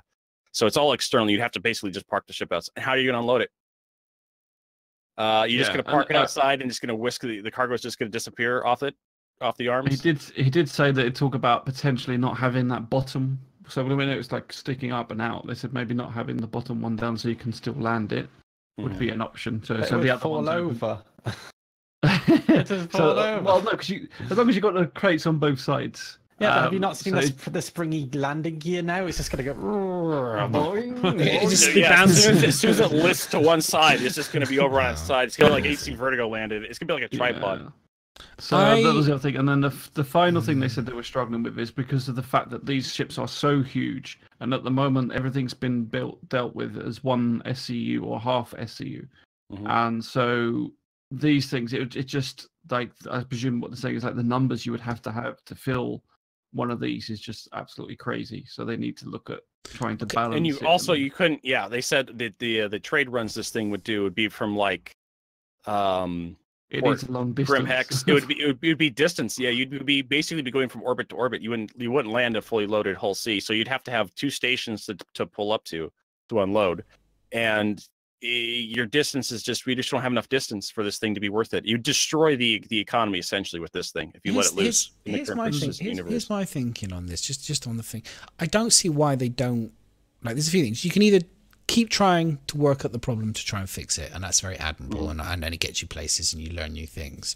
But at some point, if they've just finally come to the conclusion that they're just not going to implement docking, or they can't implement it, or they just think it's just a waste of time, the hull C will need to be reworked so that it can land. No, they said they just don't have the tech right now. They still fully intend ships to dock. They just don't have 2 stations that the hull C would dock to in the game right now. All-Star is a legacy asset. It is 6 years. All-Star is going away. It's 6 years already. I can't wait for trying it to get docking to work. I just want it to burn. What's that? It's just I want to see Olisari in flames. Oh, yeah. No, but sick of waking up in that same damn bed, looking at the same damn rings. I'm all for trying to keep and stuff, but it's just like at some point it's like, like there's nothing wrong. Like, you could easily make a hull E have nothing coming out the bottom of it, and you could still keep a lot of the design aesthetics of it, but then just have it so that the cargo is a big, massive middle container that is in the top half, and the bottom half is more flat, so you can, in theory, land.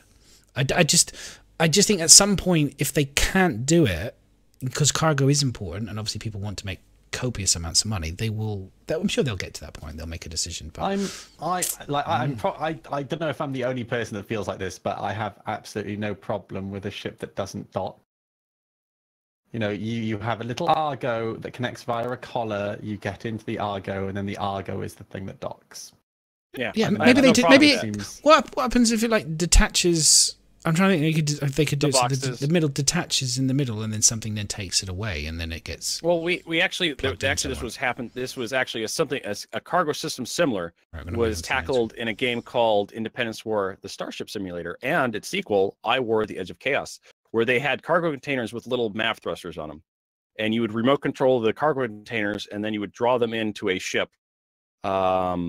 And then the cargo container would right itself and then slot into a ship similar to the hull E, where you'd have cargo containers coming down the length of the ship, and they would just slot in one behind another.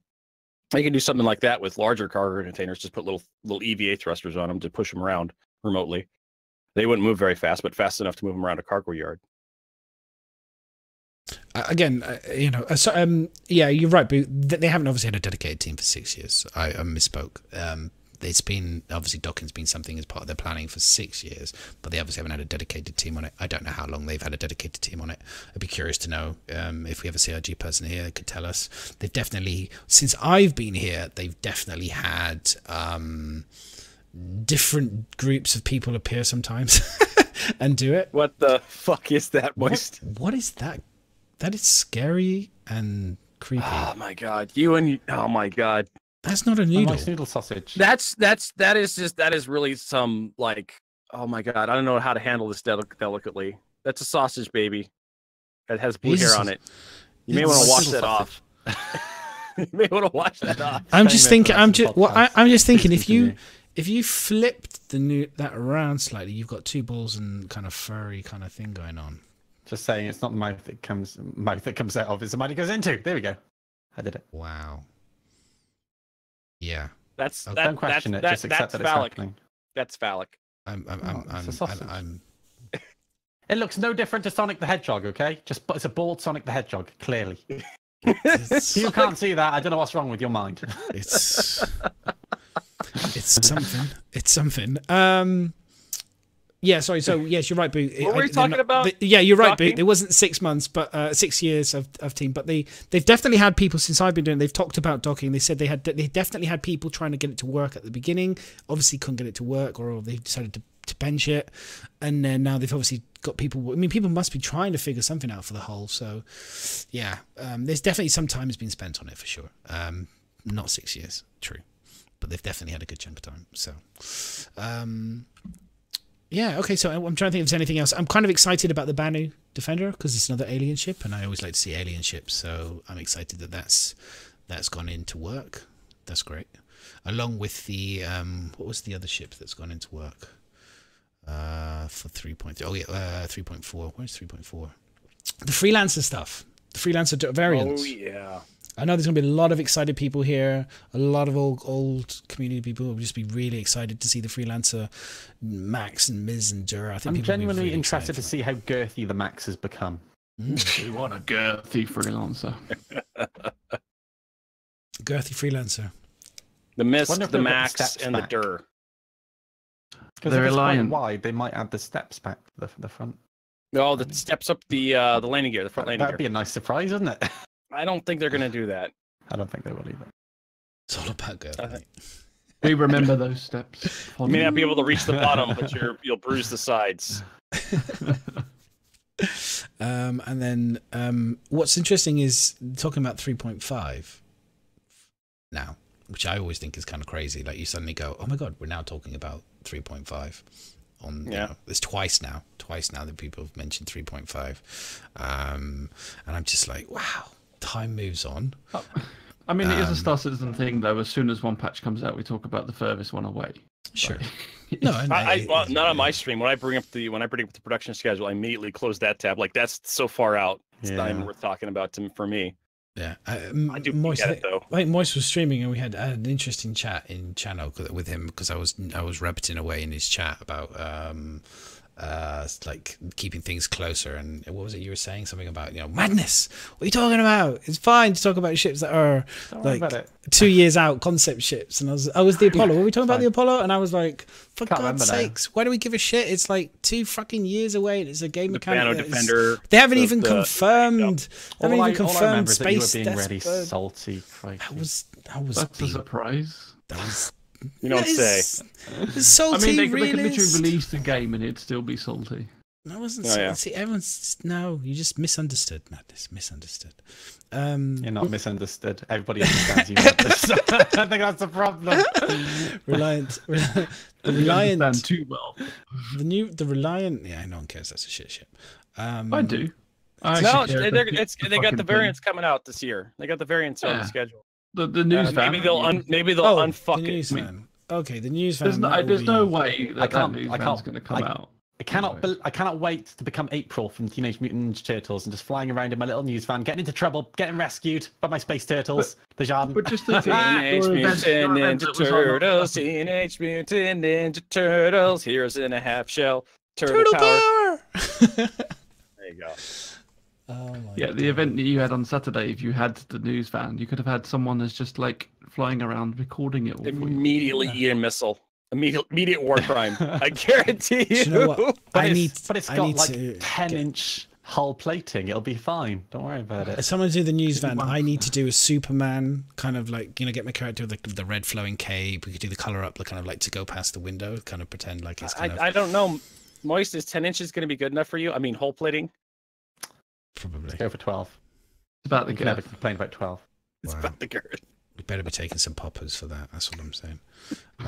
Wow. Now you took it to a whole other level. For goodness sake.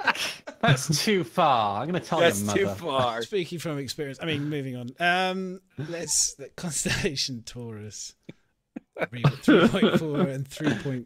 Constellation. What's interesting, the Hammerhead is like, who's like, okay, turrets, okay? Let's talk turrets, because the Hammerhead's on this thing. We're going to move. The Hammerhead was in 3.3.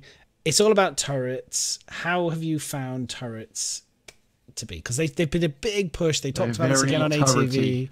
ATV. I've got a video, and I'm just gonna like, okay. This is a little bit of salt. I will admit, this is a little bit of salt. Just 3. Oh, sorry, miss. No, sorry. I got a little bit of where is it? Got an itch. From ACV, flight system, ESP. Here we go. So this is the.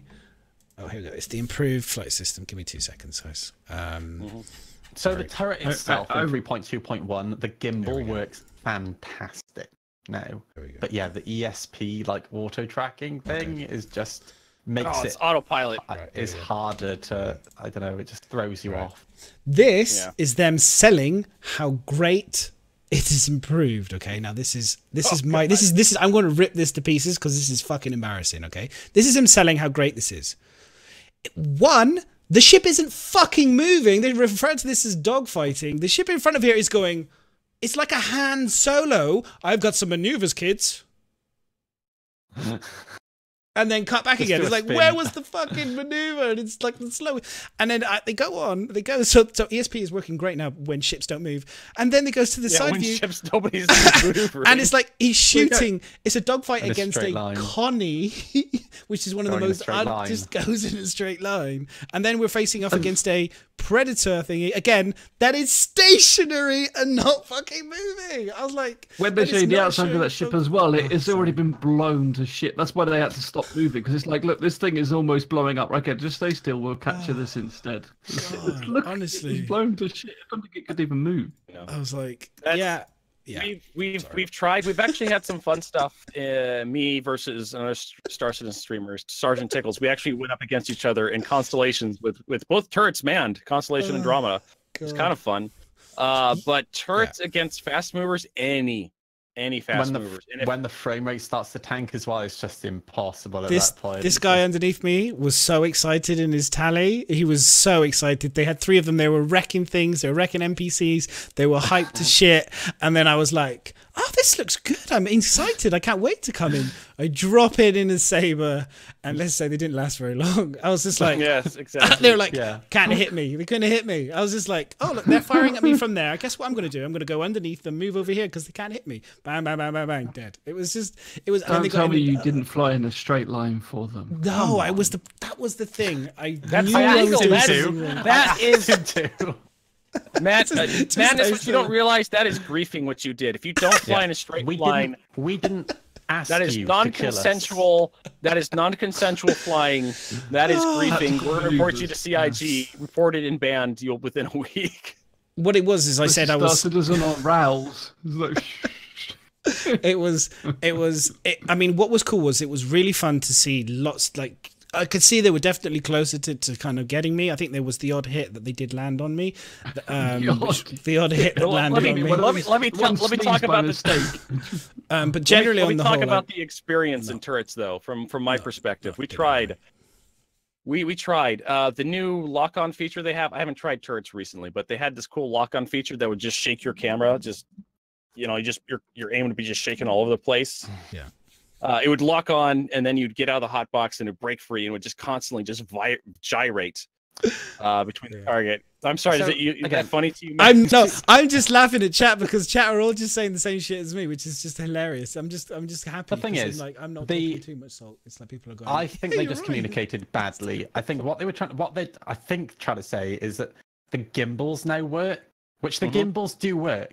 They work fantastic. But the gyroscope works. The gimbals work. The issue is that ESP. So, for example, when it's a slow target like a Con or whatever, it is easy to hit. But when it's a fight like Madness, what the ESP does when you're in the turret is it tries to snap you to where it thinks he's going to be, but it snaps you into the wrong place. And then you try to correct back to where he actually is, and it does it again and snaps you to the wrong place. And it's just. Wait till it can't deal with fast-moving targets. We'll wait until when we get to 3.3 and we get all these big improvements for stuff. I don't think it'll be like the golden or whatever it is, the golden bullet or whatever the word is for it. I can't never remember. The Jesus patch. The Jesus patch. I don't think it'll be perfect. I think but it'll definitely build like they always do. I think we'll see. It could be, but I don't think it will be. It'll be some big improvements and things will help. Then it might. see. Then you might be able to track B better, and then you might be able to get 1 or 2 more hits. It should be hard. The thing that makes me laugh is that a lot of people think that 3.3 is going to be a Jesus patch, which, you know, the new performance stuff, if it comes in and it works, it'll be fantastic. But I think a lot of people forget that it's a lot of new core tech that we're getting, and you know what? When that shit releases, right, it's going to be buggy as hell, and a lot of people are going to be complaining and bitching and whinging. CIG's not afraid to push stuff out to meet their deadlines, and if that means it has to be a little buggy, you know, I point back to 302520, and it's just like they have proven themselves. They are not ashamed to say, it is time. The date has come. It is time to deliver what we have promised. And everybody goes, "This is awful." That's why. Yeah, this is awful. What are you doing? Why are you giving us this? Because it's time. I'm happy with it right now. I'm happy with it. I think it's great. I love the fact that we've got the drops, because I can also, it gives me the opportunity to tell people when they're in my stream, I can say to them, if you don't have a lot of money, 4 times a year, all you have to do is drop $10 for a month, and you'll get access to a shit ton of ships. Can somebody please just quickly clip the fact that Madness just said that's fine to us saying there's going to be lots of bugs because they're pushing, because you know what, when 3.3 drops, right, and there's plenty of bugs, right, you'll be the first person to bitch and complain about all the bugs. That will be my sub notification. This is fine. Madness saying this is okay. I'm okay with it.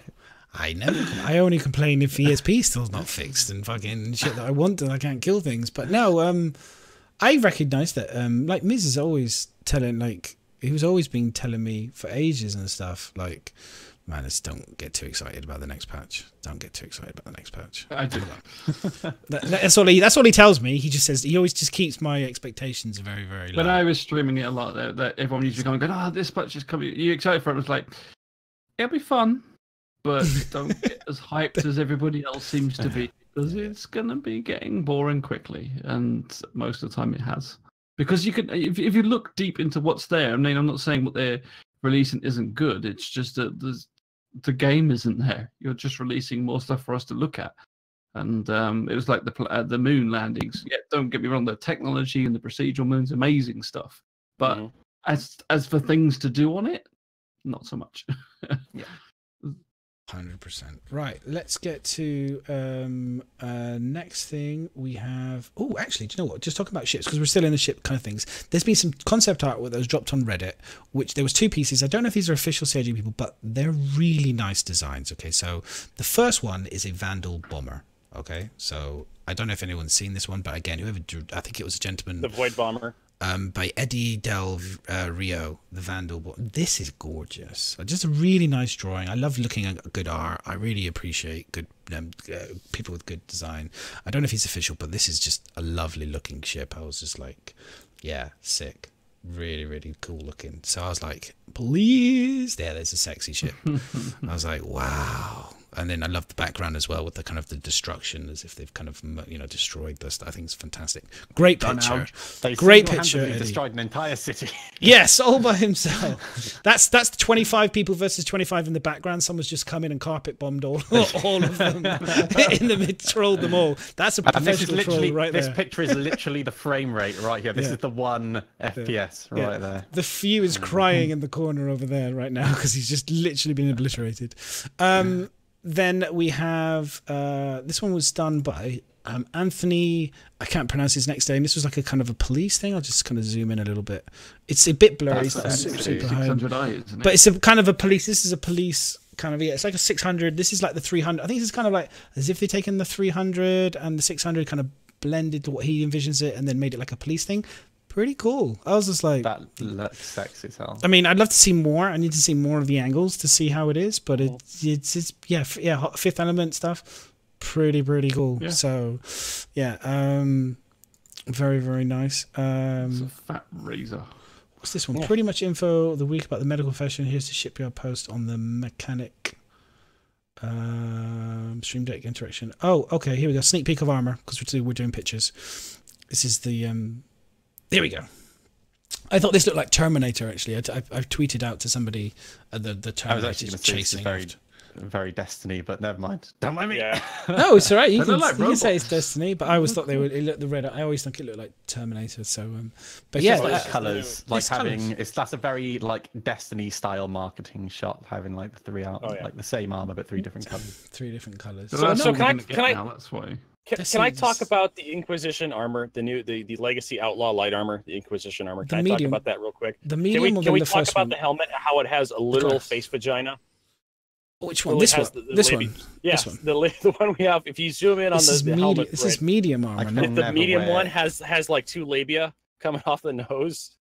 I'm never Has gonna like be, a clitoris right there. not You wearing don't it. see it. Nobody sees that. Not wearing it. I had a ship in Star Trek Online that was like that. One of the ones that came out, and it was everyone just kept saying, "What the hell are you flying that for?" It's just- constantly playing with the front of my helmet. I got a really itchy nose. I got. Do you know what? Do you know what? Do you know what? Like, if it's good enough, if sexual kind of imagery is good enough for the Aliens movies and for I'm forgetting the name of the artist. It's Ridley slipped my Scott, mind. wasn't it? Not Ridley, no, And Ridley Geiger. Scott, but no, it's Geiger. Yeah, he did everything. Was overly top sexual and like if you've ever seen his artwork and stuff, it was like full of cocks, penises, vaginas, whatever you name it. It was all done all weird, all of it. If it's good enough for that, it's good enough for Star Citizen. I don't have a problem wearing. It's fine. I'm like, yeah, it's full. Don't mind. It's a whole new face hugger. Yeah, exactly. Gives a whole new name. Yeah. You called me a pussy? Nice. Literally, you called me a pussy, motherfucker. You're going down. You're talking about me on my helmet. Yeah, exactly. Oh, you were talking to the helmet. That's okay. Don't worry. I understand. Suck the helmet. This could be a lot of bad situations. Could be easily avoided. No, I actually like the helmet. I like all the this armor. I'm really excited. Really excited. We'll move away from the face now. It's ruining it for me. Maybe it's made for teabagging. It's ruining it. Well, it's designed to complement teabagging. You're right. Yeah. Wow. That's what- We could just When ruin it somebody now. dies- We could ruin it now with somebody trying to eat we're eating moist sausage now. It could be completely ruined with moist sausage. Weird Thanks thing. for bringing up Anyway. that. I never would have thought about that. It's animated. No, why would you do this, moist? Oh my god, it's animated. Quick. Oh Jesus. Oh my god. Oh my god. I had the sausage. I gave you before. What is that sausage doing behind you? I don't necessarily know if I want to know. It's a He's good getting sausage. He's getting excited by the face. I like how its hair. It's like it's got like a really shitty comb over, and it's been driving with it in a convertible, and its comb over has gone backwards. Wow. There you go. Wow. The things you're going to get, the fun you're going to get up to with that sausage. It's not. I'm sure that's not the first time you've heard that. Yeah. But genuinely though, the artwork and the designs, all the armor stuff, the constant, like we forget, like all these people, they keep adding new armor, keep adding the bits, keep adding weapons, and it's just like it's getting better and better. Again, that FPS experience, the 25 people wearing different armor, like I was standing there and no one seemed to really be exactly the same. Yes, there was pieces of armor was similar, but people were making their own individual choices. Okay, I'm going to have the heavy armor on my head, or I'm going to have Except for all the people in the spandex. Yeah. Once you didn't have any money, you couldn't buy anything like me. But generally, People like they don't willingly it was wear cool. pleb suits. pleb suits. Yes, that's the green marine suit. They should make it red. Standard should be red for like Star Trek. You know, oh, he's gonna die. Yeah, wear the red spandex suit. Well, the new RSI suit. I think it's like the standard like noob suit. I'm pretty sure it was red, wasn't it? I thought No, it was green. It's always been green. Oh, was it green? Remember? No, it was white. The new It one was they white showed with off. red. I thought it very was first white, one. yeah. The very first one, I believe, had a white and red vest. red suits. Yeah, Remember exactly. correctly. It should be red suits. I think everyone should have standard red suits. That should be your Pleb suits. Put it on Spectrum. Let's make it a thing. Let's get all the votes for RSI basic flight pleb suit is red. R.I.P. on the suits. back. Rest in peace. Pieces. Guaranteed to die. But honestly, the team that are doing this, I think you guys are doing an amazing job. I don't always like the designs, but that's fine. That's my personal opinion. But there's something about this armor just speaks to him. No, it's just all of the pieces. I just think, again, like I had a conversation with somebody in my Discord, and they were saying, and I've had the same conversations before. It's just like, I always feel like they don't have necessarily, there's not enough of a design language. I don't always, I don't see the game and I go, look at the armor. I still think they can up it and go more sexy. I still feel that they're still holding back a little bit. They can go a little bit further with their armor. But maybe that's coming in Squadron 42 and for cheating, because they can cheat and stuff. But then the only counter argument that's always made sense is the fact that you're meant to make your own layout. It's pieces of, the modularity means that you create your own distinct look rather than Star Citizen telling you how you should look, and so that's the best argument that I've ever heard, and I'm more and more swaying towards understanding that as time's gone on. So I'm getting less and less aggressive in my stance of wanting to see a design language, because I feel like they're not going to let us dye our armor. Yeah, I know, right? That's kind of right. I'm a bit like, you're gonna have to search the whole universe for the right color piece of the same armor that you've got. The more I see it, the more they're going further and further away from you having any customization in that respect. No, I fully expect them to allow you to do that. You're probably gonna have to go around, kill 10 Grinchnacks and grind them up, and then until you get the right one that drops. Until it has the dye. Collect 10 Grinchnacks pelts and I'll give you the recipe for the dye. And the dye has like this massive. You have to cross the entire universe to get the ingredients to make the red dye for your arms or something. And it only works on your arms. It's never going to do it.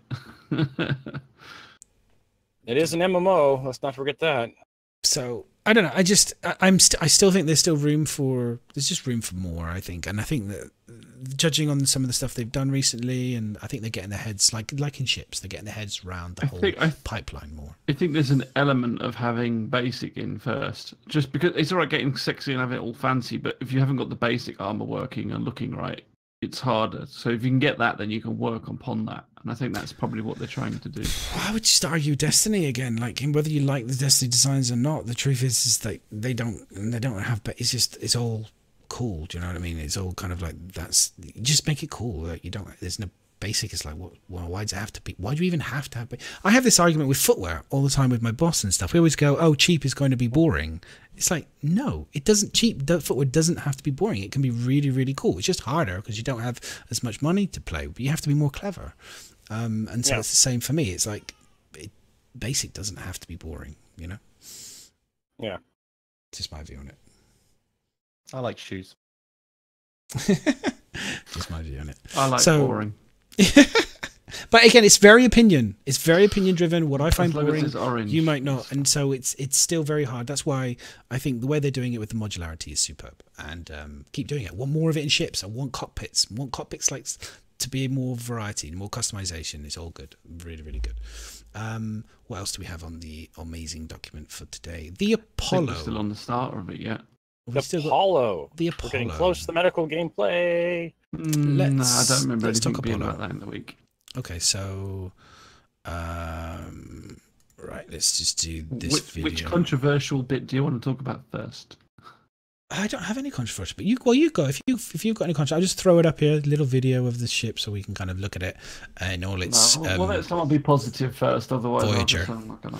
Here's the Voyager. Well, actually, Miz last week, you mentioned about them doing a medical ship, and you were like, "What was the point?" I think what's the point? What did you actually say? Just remind me. No, it was like, I suppose they've already got a medical ship, which was like the Cutlass. So why not work on that rather than introduce a whole new aspect to it, which they've done anyway. So yeah, they've done it. From my understanding, their excuse was like the Cutlass Red was an existing hull that they've forced into service as some sort of medical ship. Yeah. And the Apollo is purpose built to be the medical ship, or something. I did say that as well, though, because like they've seemed to have gone through now and tried to get a ship for every profession. So like, where the other ones are variants, they want a specific ship for it. So that was part of the reason why we thought we'd get a ship, because it's now a specific ship just for being a medical ship. So yeah, there you go. It's bigger than the other starter ships or starter profession ships. Well, that was it, right? That was the point. They put it in the middle. They put it between the ambulance. Then they made a ship out of it. Was the Cutlass is just an ambulance, as far as they were saying. Yeah, people keep asking me how I feel about the Apollo. I prefer the Cutlass Red because that's more my style of gameplay. I'm more interested in search and rescue than I am being a doctor. Yeah, I view I view the Apollo as like a mobile doctor's office or a mobile trauma center. Like it's something you plop down near a hotspot or a firefight, and then you just haul people in to patch them up. And I view the Cutlass Red as like a transport, someone wrecks or ejects out in the verse and they're injured. You go out there and you pick them up and bring them back to a hospital. Yeah. But we've only I reckon you're going to be able to get made it pretty. I feel like you're going to be able to react to a situation and get a Cutlass Red to somebody quicker than you're going to get the Apollo to them. Depends on the Cutlass Red's going to have firepower. Depends on the Cutlass Red's going to have some shields and firepower. It's got. I don't know. I don't think the Cutlass Red has a D rate from the Cutlass Black. See, medium armor speed is 2. Because I don't agree to a big point, because it's like, so I've got a lot to say on like the actual profession of the medic, but as part of this bit, what you're saying now, as in combat, like.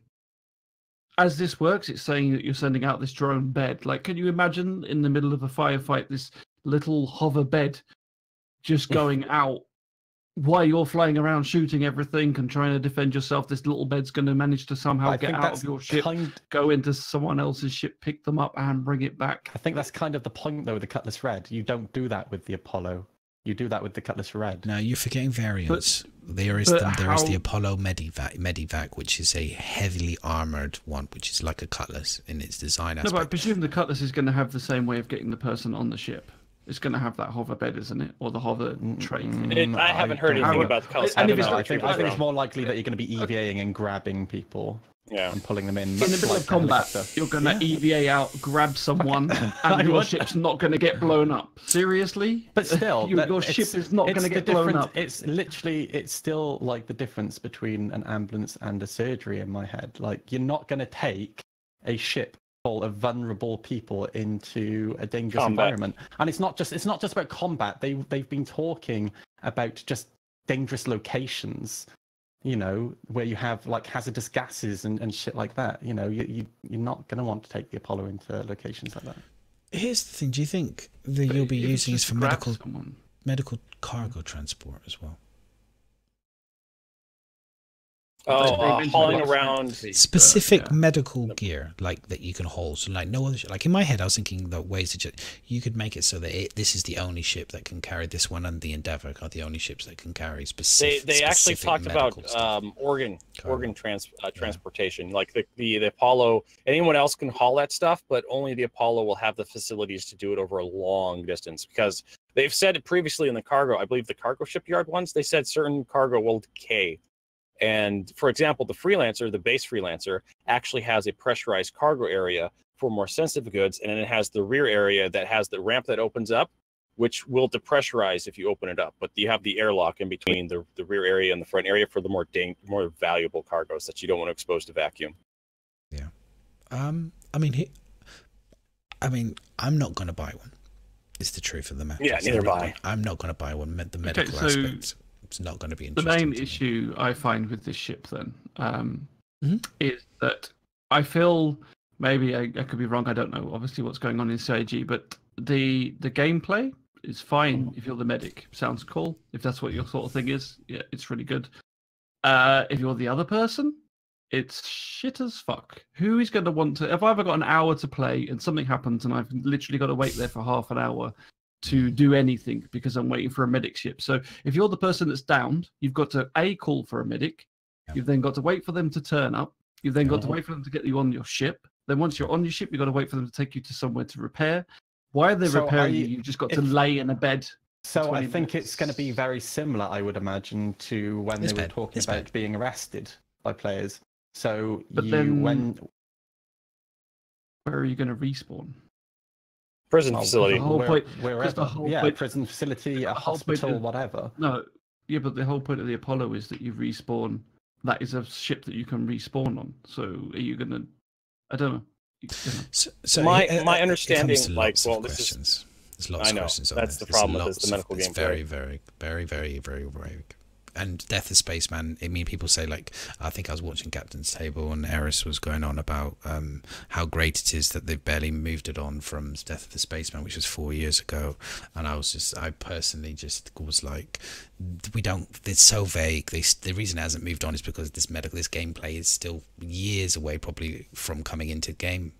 Yeah. I mean, it's going to change. I think Death of Spaceman will have to change to a degree, because I just think of exactly what Miz has said. Like, the game experience is just going to suck ass for the person waiting. I mean, if you want to be the medic, AI NPCs, things like that, repairing them, fine. Like, I'm not the medic side of things, which it seems to me that that's what they thought about. Or we can repair you. They've done the whole thing about how your arm gets damaged. Or people will be able to repair that. They'll be able to sit there and do surgery if you get the best beds and everything else, like that side of it. And even if you just want to, as a mechanic, as a profession, you just want to sit there and go and do missions to rescue people, that's okay. But on the players on the other side, if I'm down on a planet, it's even if you go for the bounty hunter thing, you're actually playing the game before someone captures you. You're playing right up to that point. If you're downed and you've got to wait for an ambulance, how long do you wait for that Cutlass to turn up? How long do you wait for the Apollo? Here's my theory on how this will go. Okay. You will put out a beacon. You'll be in a down state. You'll hit your mobiGlas. You'll open it up. You'll put a beacon out. And if there's no other players around you and there's no other hostile NPCs around you, you'll have a timer. Or if there is, you'll have a timer. If nobody gets to you before that timer out, your beacon succeeds. Somebody picks you up and you respawn, either at the Apollo or at a nearest medical facility. If you can get somebody to get back to your corpse or your remains and drag them back into a hospital bed, you then save like your reputation or some money. You get some of your, like, kind of like how Dark Souls does it. You drop something, you leave something behind that you have to then go back and get to restore your character to 100%. Yeah, I can kind of see that. So that's the Apollo gameplay. You're not actually you could potentially go out and physically rescue a player, do some surgery on them in the Apollo, if you go out quick enough, rescue them, poop, they pop back up to 100% or whatever percent, and then you have to haul them back to a hospital to get healed back up to 100%, or they just go back to what they were doing because I'll just live with this broken arm. I don't care. I'm a minor. I don't care about the penalty to aim. So I'll just keep working with it. Or it could be like the Dark Souls thing. You just give up. You just succumb to your wounds and you respawn, and you have to. And then you took the beacon, but you go out there. Now it's no longer a search and rescue. Now it's a search and recovery. And if you recover that person's remains, you shove them into the bed, you take them back to the hospital, and if you get all the way back there, that person ching gets a little dollar sign and says, hey, someone successfully recovered your body, your possessions are waiting at the medical facility, lost and found, and you head over to the nearest hospital and you pick up your armor. I'm not kidding, you go over to the hospital and you pick up your character's remains. That's not gameplay then, is it? That's just being a pickup person and you just glorified cargo. Exactly. That's in my mind, that's probably the easiest way through the medical gameplay. If you don't want to have to wait for a pickup, if you don't want to have to wait, if you're worried about waiting, you're right. I consider that a fun tax, having to wait for someone to come over, an NPC or a PC player coming over in a Cutlass Red, shoving your ass into a bed, hauling you all the way back to the nearest hospital, and you have to wait for all that. Like, the travel times between RP love it. RP players will love it. I mean, people say in chat something similar to me in terms of what I was thinking is, like, do you make a mini game of it where you have to, like the old race games that used to play on your old SNES where you were like Olympics? Yeah, you have to do that to try and, your health is, you're fighting to stay alive effectively whilst you're waiting for this person to come. There's some sort of way of like fighting. How long? That's the key. And how much fun is that? How much fun is that, really? Like the first, second game that they put on the website. Like, I did it to get over the 100,000, and then it was easy, so I just kept going and going, and then I was like, I'm just going to kill myself because I'm bored. It's like I wasn't dying from the game, so it was just like I can't be bothered to keep doing it, and that would be the same. A mini game's okay, but and this also spills over into the bounty gameplay, where somebody tases you, they knocks you out, they drag you back into the cryopod. Now what? do you have a timer in which people can rescue you from that cryopod? And then once that timer expires, you into a prison? They have already said that you can do that. If you want to stay captured, you can stay captured and be rescued. Otherwise, you just respawn somewhere else and that person becomes a person. But that makes a little bit more sense in bounty hunting, less so on medic, because they're supposed to be able to patch you up and stuff. So you need to be that physical person. If they patch you up and then you're not there, you've actually respawned someone else. They're patching up an AI NPC in the end. It's just a piece of cargo. Like I think that's you could end up being rewarded for doing that. So it's not like it's like you make money. You know, you get an insurance payout for helping that person. You know, I don't know. Or you get the beacon payout. Someone puts the beacon down and says, "Hey, if you get to me before this timer, I'll give you this much, and if after the timer is up, I'll give you this much." In terms of being lost in space, like hell, they could make a mini game out of you trying to, as long as you're conscious, help the Cutlass Red pilot, whatever, try to find you. Oh, you'll have I guarantee you'll be like right now. You'll have a beacon straight on your body. They'll have just a little triangle right to where you are, and they'll just come over and pick you up, just like it is now. If someone's in your party, you just have a waypoint on them. With a timer, right? Where the battery runs out. Yeah. So the person has to get there within. So the other issue with it slightly, I mean, I feel, is as a gameplay mechanic, if you're a medic, so having a specific ship just as a medic ship, what are you going to do most of the time? Like, especially when they say death is supposed to be rare or being injured, are you just going to sit there? You're going to go onto you're just going to sit in space until true death is going to be rare, but players going to a down state. They're going to have NPCs you can rescue too. True death. Okay, here's the thing with true death though. HC true death. What was it they talked about? I'm sorry, the gentleman from CIJ. I'm terrible with names, and I completely forgot his name. But he states pretty clearly, from what I understand, is like, when you're dead, it's not really a big deal. Like he was saying, I can't remember exact words, but he was just like, yeah, you'll die and you just create a new character because and it's not going to be that much of a punishment. It's going to be a big deal for the people who want to keep their faces for RP, or if you here's the big deal. Here's the big deal with true death. Where you die permanently, you're going to drop everything. If you just happen to be out there by yourself and you had a starship landed and you got shot in the head and that was your last death, guess what? You're respawning. You may respawn back in the starting area. That may be where your new character starts out. And you may not that pod your last character rented all those years ago for your little expedition out in the corners of unexplored space. That was literally one system next to the system you're exploring where you got shot in the head by your best buddy. By mistake, you may start back at Terra or Sol or Earth. You may start back over there. Considering the travel time, it may literally be 24 hours before you can get back to where you died. Considering the travel time. The thing is it's still so much exactly what you said. You may, maybe. This could be a thing. This might be a thing. Yeah. It's so vague still, the medical kind of profession. They haven't had to address it. You're big. I think Miz is bang on. Like realistically, like this is why I'm curious about the ship. And is it going to have more variations? Can we see it be turned into? Will it have like someone did a cargo said like maybe we just turn out the back and turn it into a cargo ship, or will it be a combat variant of it? Will it just be purely a medical only ship? I just think it's a bit of a waste. It's quite a pretty looking ship. It'd be nice to see it do some other things, if I'm honest. And anyway, sorry, Moist, you were going to say something.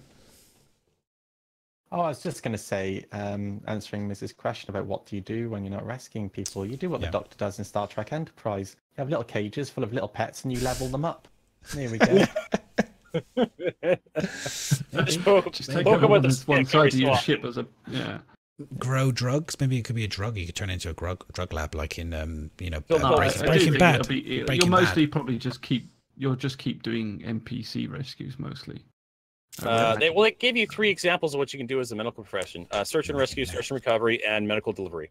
And I talked about this on the podcast. I'll make the same joke again. And if you fail the search and rescue, it just becomes a medical delivery. His organs are still good. A little bit of organ donor. I'm delivering organ donor. You could just do that as your profession. You all come on your ship as if they're going to get healed, and you go, no, you're all fucking dead. But I'm delivering your organs because someone's paying for them. Oh my god! Kind of like that movie, The Island. Remember that movie, The Island, where they were? Island. Oh yeah. They were grown people. They were grown real life people to be someone's replacement organs. Like one guy had cirrhosis or I can't remember, syphilis or something. It was a cirrhosis of the liver. and he was just waiting for his liver to fail, but he had his full-grown replacement ready to go. Oh no, that's not the island I'm thinking of. It's a very different movie. Oh no, the beach. Really I'm thinking of the beach. Definitely different. The beach. Movie. That's a different. It's a very different. One was Ewan McGregor, and the other one was the young Leonardo DiCaprio. Do you know what I was thinking though? That could work as well in this game is the movie Altered Carbon with the stacks and retaining your character information. Like I was saying this about the other day on my stream. I think it was. I was talking about.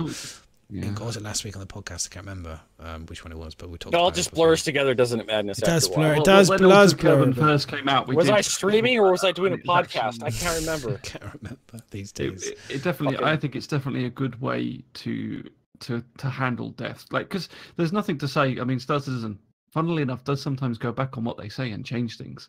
So, like, if they wanted to change the whole death mechanic and make it like that, I think. Oh, they will. Way Altered Carbon do it is a really good way of doing it, to be honest. New sleeve. You don't have the same person. To say that you've got a new skin and everything like that. But when you're rich, you can clone your body. Yeah, you lose shit, right? Yeah, and if you're super rich, you can have clones of yourself, of your original character. If you're like one of the elites, you can actually buy, and it costs you a fortune. But you could buy clones of himself. You could have the. Or you can pay real money. Yeah, you can pay real money. don't encourage I don't think we're gonna do cloning. I don't think Chris Roberts has ever. I know he does, but it's not clone. I think he doesn't like cloning because of a certain game called Eve. I think what we're talking about isn't like cloning in the sense of like Eve in that way. It's it's slightly different. You haven't got a punishment. You're just paying for different bodies. Whereas this is, you could still get your. I mean, it's almost the same thing, because what they're saying is when you die, you won't necessarily die until you'll survive a few deaths and then you'll die. So it's kind of the same thing. It's kind of, it's kind of, but it's just that instead people are magically repairing your skin. Because you're going to go to the doctors and they're going to, your arm's been blown off. Oh, hang on a minute, we magically repair that. Oh, there you go, you're fine. So it's That's great. I love it. You're plugged in. No, Christian, I'm not logging in. Yeah. Never touching. Thank you for the raid. That's one way to lose all the backing. Refund, please. Refund. No, maybe not. I don't know. I think change the word from clone, I guess, but I think there's something there. There's definitely something there that could play with, because that's the thing is he's always heavily influenced by science fiction, and science fiction is always changing and evolving, and people come up with really cool new ideas. It's a nice way than you just magically being repaired, like having everything repaired and you're alive again. That's nice. And they do like physical repairs. They did like the robotic arm on the girl, and then sorry, spoiler alert, my bad. But there's a scene where somebody gets an arm replacement, and again you have to have lots of money. But you can choose to protect, to repair your sleeve. But if you don't have the money, you scrap the character and you come in a new sleeve. The military guys, they're always jumping into sleeves for the combat in case they die, and then they go back to their other sleeve. There's something there. Honestly, there's something there for Star Citizen. I think. What's next? What's next? We did the habitats and dents. The pictures. Oh, do you know what? Pictures on kiosks. Simple thing. But I thought this was really cool. I was just so happy. I'm just so happy to see this. I mean, it sounds silly, but the number of times when I'm in the store and I want to buy something and I don't know which one it is, I don't remember the name, but I want to see the picture and the picture's not there. So the fact that this is up now is going to make it's one of those really small things that will make a massive difference, and we'll just forget about it because it's always in most games. But we haven't had it this game. It saves you purchasing everything just to work out what it looks like. Yeah, exactly. Right. I've spent a fortune on stuff that I shouldn't have. So there's a few little things. I'm very happy about this. I really want them to figure out what they're going to do about the comm system when you have 50 friends or 50 people and you need to land and you have to scroll through all the people to find the landing name. They need to fix that in the next patch, in my opinion, or as soon as possible. But yeah, this is what we expect, right? This is pretty standard game stuff, so very happy about this. What else? Hopefully that won't be too buggy. I think we're good, boys. I think we're good. So if there's any questions, I don't think there's anything else. I think we've covered everything. People can't be bothered today. No questions. No questions. No questions. Okay, that's fine. No questions, really. Fantastic. That's great. That's great. We don't have. We get to go home early today, guys. Fantastic. So, Do we? yes, we do. Let's talk some more about the medical ships. The medical ships. So yeah, if anyone wants to talk more about the medical ships, I personally will go away over there and yawn very heavily, and then come back because it's like. It's so far away. I really like this. This is what me and Moise are having. It's just so far away in my head. There is an element now that, and I think I said speaking to Asnog, it's just like when they show a new concept, it's so far away. It's like now actually finding. I love to see the ships on what they're going to represent, but then it's almost like put that to the back corner or something because it's so far away. And it's just like you can't live with that hype. They're just drumming up more sales from the whales. They're no longer interested in drawing in new backers. They're just they know who they got. They know who they got their hooks into. Yeah. So. I'm waiting on another land vehicle like a salvage or a mining land vehicle or something, or they're waiting on the Titan suits. The Titan suits as well. I'm looking forward to seeing the Titan suit. The links. Sometimes they've announced stuff and you just completely forget about it because it's so long ago. It's like, shit, they talked about that, didn't they? Oh yeah. And they'll resell it during the anniversary sale. It'll come back up eventually, right? Yeah, exactly. So yeah, it's like the buying of land. I mean, you bought it, but it's like, when are you going to see it? I know, right? A couple of years later, maybe. It's kind of crazy. Yeah. Do the medical ships come with this? That's what we need to know. Yeah. So I'm not going to drag this on just for the sake of dragging it on. If there's no questions, guys, no one wants to talk about anything, we will wrap it up. I'll give you guys, if there's anyone wants to ask a question, you can chat. You can put in a question now. Otherwise, we will. Yeah, we're going to wrap it up in like literally a minute. No. Yeah. Okay. We'll wrap it up. Let's talk about what people want to do this week. And then where we can find you. So, Moist Noodle, you are going to be streaming every day, Monday to Friday from 5:30 BST to whatever time I become too drunk or too tired. Keep going. So Moist is pushing for partnership. If anyone's joined in later, we really want to try and get Moist the partnership. Don't go to his channel on a raid. Do it manually. Go on a raid. Yes. Go follow him. Thanks. Avoid raids, ladies and gentlemen. Yeah, it sounds like I'm being an ass, but I mean it. Don't go raiding him. Follow him properly. Is it Moist_Noodle or is it correct? Moist? Yeah. I need to change my in-game name to match my Twitch handle. Moist Noodle. By the way, the Ricky Jutley Moist Noodle hair competition is really underway. So I have also started using sea salt in my hair to get it to perk up, as you can see. Working well. We're going to be comparing lengths next time I see you. So I've heard that I watched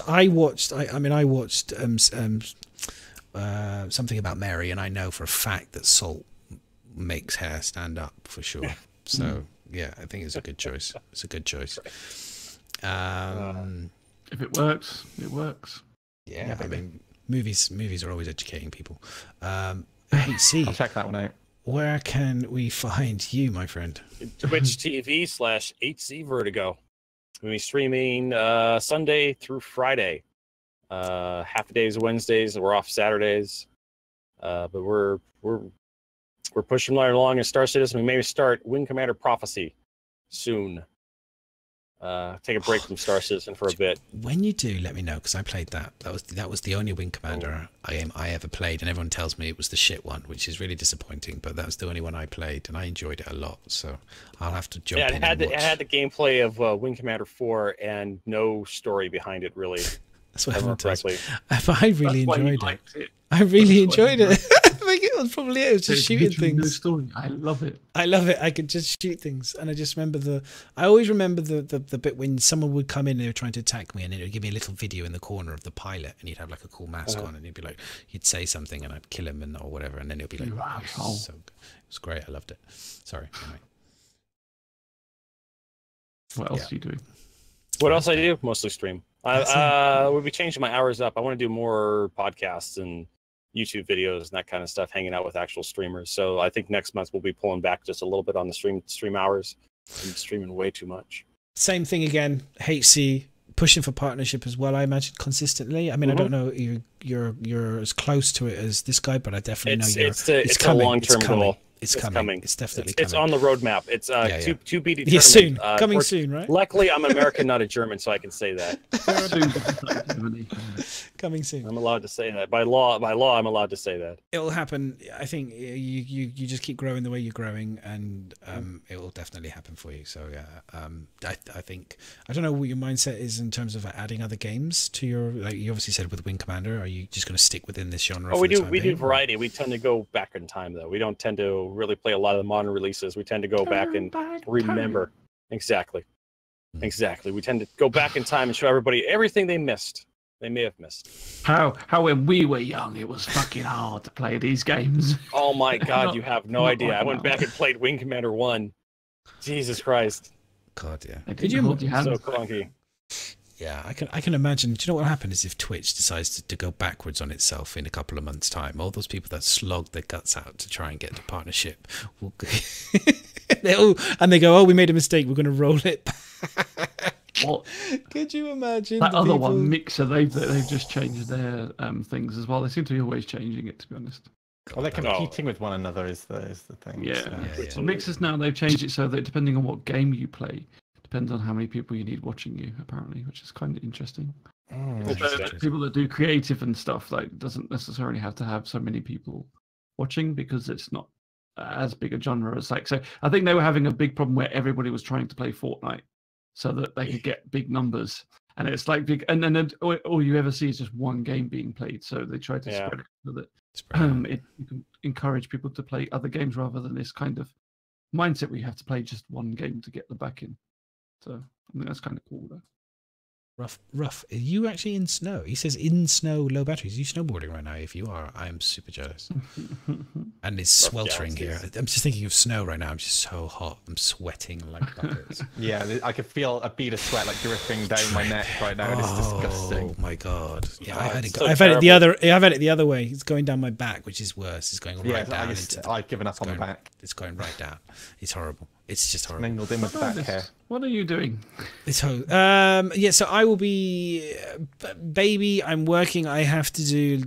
I've got after this. I have to send a line plan off. I've got shit tons of work to do because I'm now pretty much the creative director for footwear for the company I work for. So I am just suddenly inherited. Kind of a big deal. I'm kind of a big deal. No, I'm not. I've just inherited all this stuff, so I have to do shit tons of work, which is really the boring stuff. So a promotion with no raise. I've got no raise. Got nothing. Just more work and no raise. Yeah, for sure. For the time being, it won't last. If it continues, and I have no raise, we'll be having words. But for the time being, I'm just very busy with work. I will be doing D&D on Friday, obviously with Miserable on the Stout and Sturdy, hopefully, with my character doesn't die. And it's always a risk. Is that common it's always in a risk. Games? It's not yet. Well, yeah. It's always a risk. I did lose my first character the second time I ever played. Miz did crush him and completely obliterated him with a troll.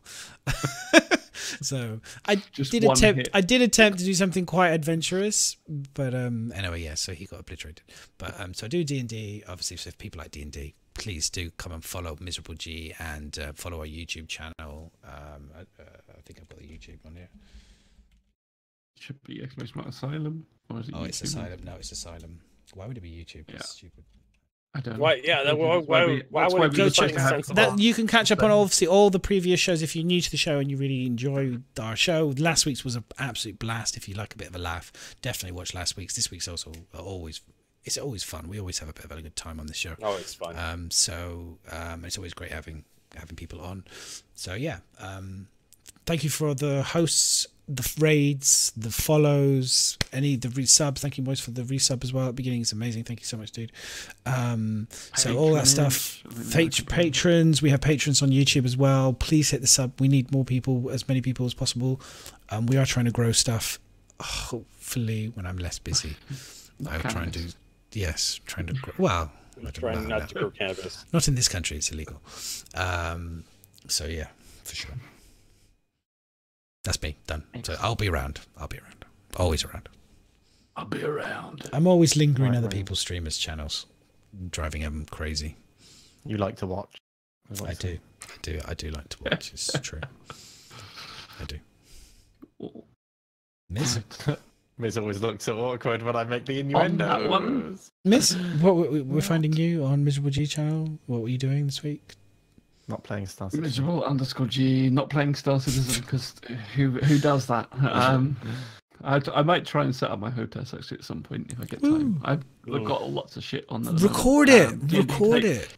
Record doing it. D&D takes up a shit ton of time preparing for that, and this does. So I do spend a lot of time doing that. On Wednesday nights, I do my paint, prattle, and roll, which is basically painting and just talking. Whatever we discuss D&D, we discuss Star Citizen. It's like a night at the pub while I paint, basically. So it's good fun. And then people jump in chat, and we just discuss different things. The last week I did actually like colouring in some Hero Forge characters. So I might be doing a little bit more of that for everybody in the D&D team. And then Friday is D&D. So there you go. It's a lot of Dungeons and Dragons. Tabletop stuff, basically, if anyone doesn't know what Dungeons and Dragons is. Oh, a little while ago, just one little thing from me. I remember Miz was painting the little spaceman from Ridderton Con. I'm actually, just in case I'm not on the podcast before then, this dude, right? I'm actually going to go and stay and hang out with the guys from JR Fabrication in a couple of weeks. I'm going up to Glasgow, and I'm going to be doing a stream from their workshop and showing off some of the process that goes into. And I'm actually decorating. I'm turning my studio into a set. I'm turning it into Grimhex, and they're helping me to make the big glowing Grimhex sign. So yeah, that's going to be freaking awesome. That is very cool. That is cool. Yeah. You'll have to tell me when you finished how much it cost. Oh, they can't sell it to me because they don't have the license agreement to sell the Grimhex logo. So they're making it for me for free, which is really cool. Somebody strangle him now. Someone strangle him now. Unbelievable. He's totally bought. Good stuff. No, I'm excited to see that, Moist. That's really, really cool. That's great. Good. I hope that Star Citizen is the game you want it to be, because it would be terrible. I hope so as well, because I'm investing time into it. The game goes live. It's terrible. Yeah, how much stress Moist is sat on his own, but with his Grimhex. Can you imagine if the game goes under like next week, and I'm just sat here with this giant glowing Grimhex sign that's just like flickering, like fuck's sake. No, do you know what? It won't. We all know it won't. It's going to be awesome. I think it's fantastic. I'm super jealous. I think I would love to have somebody make me a massive Grimhex sign. That would be super cool. So yeah, good stuff. Brilliant. That's cool. Why didn't you say that earlier? My God. Sorry, I kind of slipped my mind. There's so much going on at the moment. That's like huge. That I can't really talk about. That's a big deal, man. That's a big deal. Yeah. Getting yourself a. Are you gonna like? Are you gonna go crazy? I know what you're like. You'll go crazy. You're gonna end up with like a full bloody chair that probably oscillates and moves and like. Me and Carl's have discussed this. This is what I mean. I don't know what I can and can't say at the moment because I'm under NDA. Don't say anything. So I'm not going to say anything else. You shouldn't. If you're under NDA, you shouldn't be saying. Yeah. You shouldn't be saying even probably what you said. So. No, I'm allowed to say this because I've talked to Carl and I've mentioned it on the stream. Okay. Yeah. All right. Yeah. Okay. The rest That's why I'm a little bit tight at the moment. I bet. Okay. And so we'll catch you, Mrs. doing that. That's what we're doing. So thank you everybody that's come and hung out with us this evening. You're all amazing. I think you're all superb for hanging out with us and listening to our nonsense. We will see you all here next Monday. It will be on Miserable G's channel, unless otherwise he'll be hosting. And yeah, it's going to be fun as always. Hopefully we'll get lots of more goodies this week, more ship stuff. So yeah, I'm excited. Hopefully, because otherwise it's going to be nonsense again. No, it's good. It's good. All right, guys. Should we actually? I always do this long intro, and then I go, "Oh, we have to host somebody." I always forget. You can always put it on a different screen. And then we have another 30 seconds. So I'm going to put us on the intro even, and then we'll end up hosting somebody. So I'll just choose somebody. Wickstrom. Okay, fine. Or Nerd Show and Tal is amazing as well. No, he's not getting nothing because I came in and I spoke to him for 20 minutes and he never even responded to me once. So goodbye. No chance. Never happened. Really? Yep. Yeah. Yep. I went in his chat. I messaged him, acted him. I talked to him. He completely ignored me completely. So I was like, "That's naughty. I'm going to tell him off." I'm going to turn him off. I'm going to spank him. Sorry. He might have a reason. I might have ruined his day. I mean, if he was like, that little bit madness is an asshole, he completely creamed me, and then, you know, teabagged me. It's fine. I understand. Anyway, guys, thanks for watching. Bye. Take care. Bye. Right.